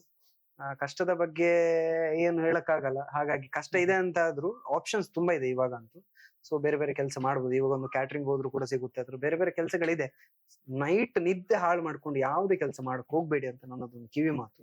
ಮತ್ತೆ ಜೀವನದಲ್ಲಿ ಎಲ್ಲವೂ ಕೂಡ ಒಂದೊಂದು ಸಮಯಕ್ಕೆ ಬಂದೇ ಬರ್ತದೆ. ಕಷ್ಟ, ಈಗ್ಲೂ ನಾನು ಕಷ್ಟದಲ್ಲಿದ್ದೀನಿ, ಮುಂದೆಯೂ ನಾನು ಕಷ್ಟದಲ್ಲಿರ್ತೀನಿ, ಈಗ್ಲೂ ನಾನು ಖುಷಿಯಲ್ಲಿ ಇದ್ದೀನಿ, ಮುಂದೆಯೂ ನಾನು ಖುಷಿಯಲ್ಲಿ ಇರ್ತೀನಿ. ಸೊ ಇದು ಜೀವನದ ಸತ್ಯ. ಕಷ್ಟ ಅಂತ ಹೇಳುವಾಗ ನಂಗೆ ನೆನಪಾಯ್ತು, ರಮೇಶ್ ಅರವಿಂದ್ ಒಂದು ವೀಕೆಂಡ್ ವಿತ್ ರಮೇಶ್ ಅಲ್ಲಿ ಹೇಳ್ತಾರೆ, ನಾವು ದೇವ್ರ ಹತ್ರ ದೇವ್ರೇ ನಂಗೆ ಕಷ್ಟ ಕೊಡ್ಬೇಡ ದೇವ್ರೇ ಅಂತ ಅನ್ಕೊಂಡು ಬೇಡಬಾರ್ದಂತೆ. ದೇವ್ರ ನಮ್ಗೆ ಮನುಷ್ಯನಿಗೆ ಕಷ್ಟ ಬರದೆ ಬೇರೆ ಯಾರಿಗೆ ಬರ್ತದೆ? ಕಲ್ಲಿಗೆ ಬರ್ತದ, ಹೌದು. ಟೇಬಲ್ಗೆ ಬರ್ತದ? ಇಲ್ಲ. ಕಷ್ಟವನ್ನು ಎದುರಿಸುವಂತ ಶಕ್ತಿ ಕೊಡು, ನಂಗೆ ಕಷ್ಟ ಎದುರಿಸುವಂತ ಶಕ್ತಿ ಕೊಡು, ಆಗ ಮಾತ್ರ ದೇವ್ರ ಅದನ್ನ ಓಕೆ Bless ಇವನು ಮಾಡ್ತಾರೆ. ಏನೋ ಒಂದು ಕೇಳ್ತಿದ್ದಾನೆ ಅಂತ ಬ್ಲೆಸ್ ಮಾಡ್ತಾರಂತೆ. ಸೊ ಹೇಗನಿಸ್ತು ಬಂದು? ಆಕ್ಚುಲಿ ತುಂಬಾ ಖುಷಿ ಆಯ್ತು. ನಾನು ಹೇಳಿಕೆ ಇನ್ನು ತುಂಬಾ ಹೇಳ್ಬೋದು, ಬಟ್ ಎಲ್ಲೂ ಹೇಳದನ್ನ ಇಲ್ಲಿ ಹೇಳುವಂತ ಒಂದು ಅಪರ್ಚುನಿಟಿ. ಅದಕ್ಕೆಂತ ಹೇಳುದು, ಅಪರ್ಚುನಿಟಿಯೂ ಹೌದು, ಮತ್ತೆ ಒಂದು ಫ್ರೆಂಡ್ಲಿ ಫೀಲಿಂಗ್ ಉಂಟಲ್ಲ ಎಲ್ಲರ ಜೊತೆ ಬರಲ್ಲ. ಈಗ ಯಾರೋ ಒಬ್ರು ನಿರೂಪಕರು ಇರ್ತಾರೆ, ನಮ್ಗೆ ಪರಿಚಯನೇ ಇರಲ್ಲ, ಅವ್ರ ಜೊತೆ ತರಲೆ ಮಾಡೋಕ್ಕೂ ಅಥವಾ ಹೇಳುದನ್ನ ತಮಾಷೆಯಾಗಿ ಹೇಳೋಕ್ಕೂ ಅಥವಾ ಇಲ್ಲಿ ಆ ನಾವು ಕಾನ್ಫಿಡೆನ್ಸ್ ಹೇಳಕ್ಕೂ ಬರೋದಿಲ್ಲ. ಬಟ್ ಇಲ್ಲಿ ಬಂತು, ನಗ್ನಗ್ತಾನೆ ಫುಲ್ ಎಪಿಸೋಡ್ ಹೋಗಿದೆ ಕಾಣ್ಬೇಕು. ಹೌದು, ಮಾತಾಡಿದ್ದೆ ಜಾಸ್ತಿ ಆಗಿದೆ. ಸೊ ನಂಗೆ ಅದೇ ಟೆನ್ಷನ್, ಇವ್ರು ಎಲ್ಲಿ ಕತ್ರಿ ಹಾಕ್ತಾರೆ, ಎಲ್ಲಿ ಯಾವ್ದನ್ನ ಕಟ್ ಮಾಡಿ ಹಾಕ್ತಾರೆ ಗೊತ್ತಿಲ್ಲ. ಬಟ್ ಬರೋದನ್ನ ನೋಡಿ ಎಂಜಾಯ್ ಮಾಡಿ ಅಂತ ಹೇಳ್ಬೇಕು ಅಷ್ಟೇ. ನೀವು ಇಲ್ಲಿ ತನಕ ಬಂದದಕ್ಕೆ ನಮ್ಮ ಕಡೆ ಒಂದು ಸಣ್ಣ ಗಿಫ್ಟ್ ಇದೆ, ತಕೊಳ್ಳೇಬೇಕು. ಸಣ್ಣ ಗಿಫ್ಟ್, ನಾನು ಒಂದು ಕಷ್ಟಪಟ್ಟು ಮಾಡಿರುವಂತದ್ದು. ನಿಮ್ ಇದು ಮತ್ತೆ ಓಪನ್ ಮಾಡಿ. ಓಕೆ, ಇದು ಮತ್ತೆ ಓಪನ್ ಮಾಡಿ. ಮತ್ತೆ ಓಪನ್ ಮಾಡಿ. Thank you so much. ಒಳ್ಳೆ ಗಿಫ್ಟ್ ಅನ್ನು ಕೊಟ್ಟಿದ್ದಾರೆ, ನಾನು ಮತ್ತೆ ಓಪನ್ ಮಾಡ್ತೀನಿ ಆಯ್ತಾ. ನಿಮ್ಗೆ ತೋರ್ಸಕ್ಕಾಗಲ್ಲ, ಬೇಸರ ಮಾಡ್ಬೇಕು. ಏನಿಲ್ಲ, ಒಂದು ಸ್ವೀಟ್ ಬಾಕ್ಸ್ ಆಗುತ್ತೆ. Okay, super. ಅಯ್ಯೋ ವಾವ್, ಸೂಪರ್, ತುಂಬಾ ಸ್ಪೆಷಲ್, ತುಂಬಾ ಸ್ಪೆಷಲ್, ತುಂಬಾ ಖುಷಿ ಆಯ್ತು. ಅಂಡ್ ಇನ್ನೊಂದು ಸ್ಪೆಷಲ್ ಖುಷಿ ಅಂದ್ರೆ ಇದನ್ನ ಈ ಫಸ್ಟ್ ಗೆಸ್ಟ್ ಆಗಿ ಇದನ್ನ ಫಸ್ಟ್ ರಿಸೀವ್ ಮಾಡ್ತಾ ಇರೋದು ನಾನು. ಹೌದು, So, ತುಂಬಾ ಖುಷಿ ಆಯ್ತು, ತುಂಬಾ ಚೆನ್ನಾಗಿದೆ. ನಾನು ಇಷ್ಟು ಚೆನ್ನಾಗಿದ್ದೀನಿ ಗೊತ್ತಿಲ್ಲ, ಆದ್ರೂ ತುಂಬಾ ಚೆನ್ನಾಗಿದೆ. Thank you so much. ಇದು ನಮ್ಮ ವಿಟ್ಲದಲ್ಲಿರುವಂತ ಮನೆಯಲ್ಲಿ ಭದ್ರವಾಗಿ ಚೆನ್ನಾಗಿರ್ತದೆ. ಖಂಡಿತ ಬಂದಾಗ ನೋಡುವಾಗ ನಂಗೆ ಖುಷಿ ಆಗುತ್ತೆ. ಹೌದು. ಸೊ ಇಲ್ಲಿ AK ಬ್ರದರ್ಸ್ ಇದ್ದಾರೆ, ಮತ್ತೆ ನಿಮ್ಮ ಪ್ರೋಗ್ರಾಮ್ ಇದೆ. ಸೊ ಮೊದಲು ನನಗೆ ಇದು ಸಿಕ್ಕಿತ್ತು, ಅದಕ್ಕೆ ಮಸ್ತ್ ಮಸ್ತ್ ಧನ್ಯವಾದ. Thank you so much. ನಾನು ಕರ್ದದಕ್ಕೆ ಹೋಗೊಟ್ಟು ಬಂದದಕ್ಕೆ thank you so much. Okay, thank you. So ನಾನು ವಿಶ್ ಮಾಡ್ತೀನಿ AK ಬ್ರದರ್ಸ್, ನಿಮ್ಮ ಈ life is jingalala, life is jingalala with Vijay Karthik Mulki. Okay, life is jingalala with Vijay Karthik. ಈ ಎಪಿಸೋಡ್ಸ್ ನಿರಂತರವಾಗಿ ಬರ್ತಾ ಇರ್ಲಿ, ನೀವೆಲ್ಲ ನೋಡ್ತಾನೆ ಇರಿ, ಮತ್ತೆ ಆದಷ್ಟು ಜನರಿಗೆ ಶೇರ್ ಮಾಡಿ. ಶೇರ್ ಮಾಡಿದಾಗ ಮಾತ್ರ ತುಂಬಾ ಜನ ನೋಡ್ಲಿಕ್ಕೆ ಆಗುದು, ಇಲ್ಲದಿದ್ರೆ ನಾವು ಮಾತ್ರ ನೋಡುದಲ್ವಾ. ಸೊ ಹಾಗಾಗಿ ಶೇರ್ ಮಾಡಿ, ಸಪೋರ್ಟ್ ಮಾಡಿ ನಮ್ಮ ವಿಜಯ್ ಕಾರ್ತಿಕ್ ಅವರಿಗೆ. All the best. Thank you so much. Podcast. Thank you.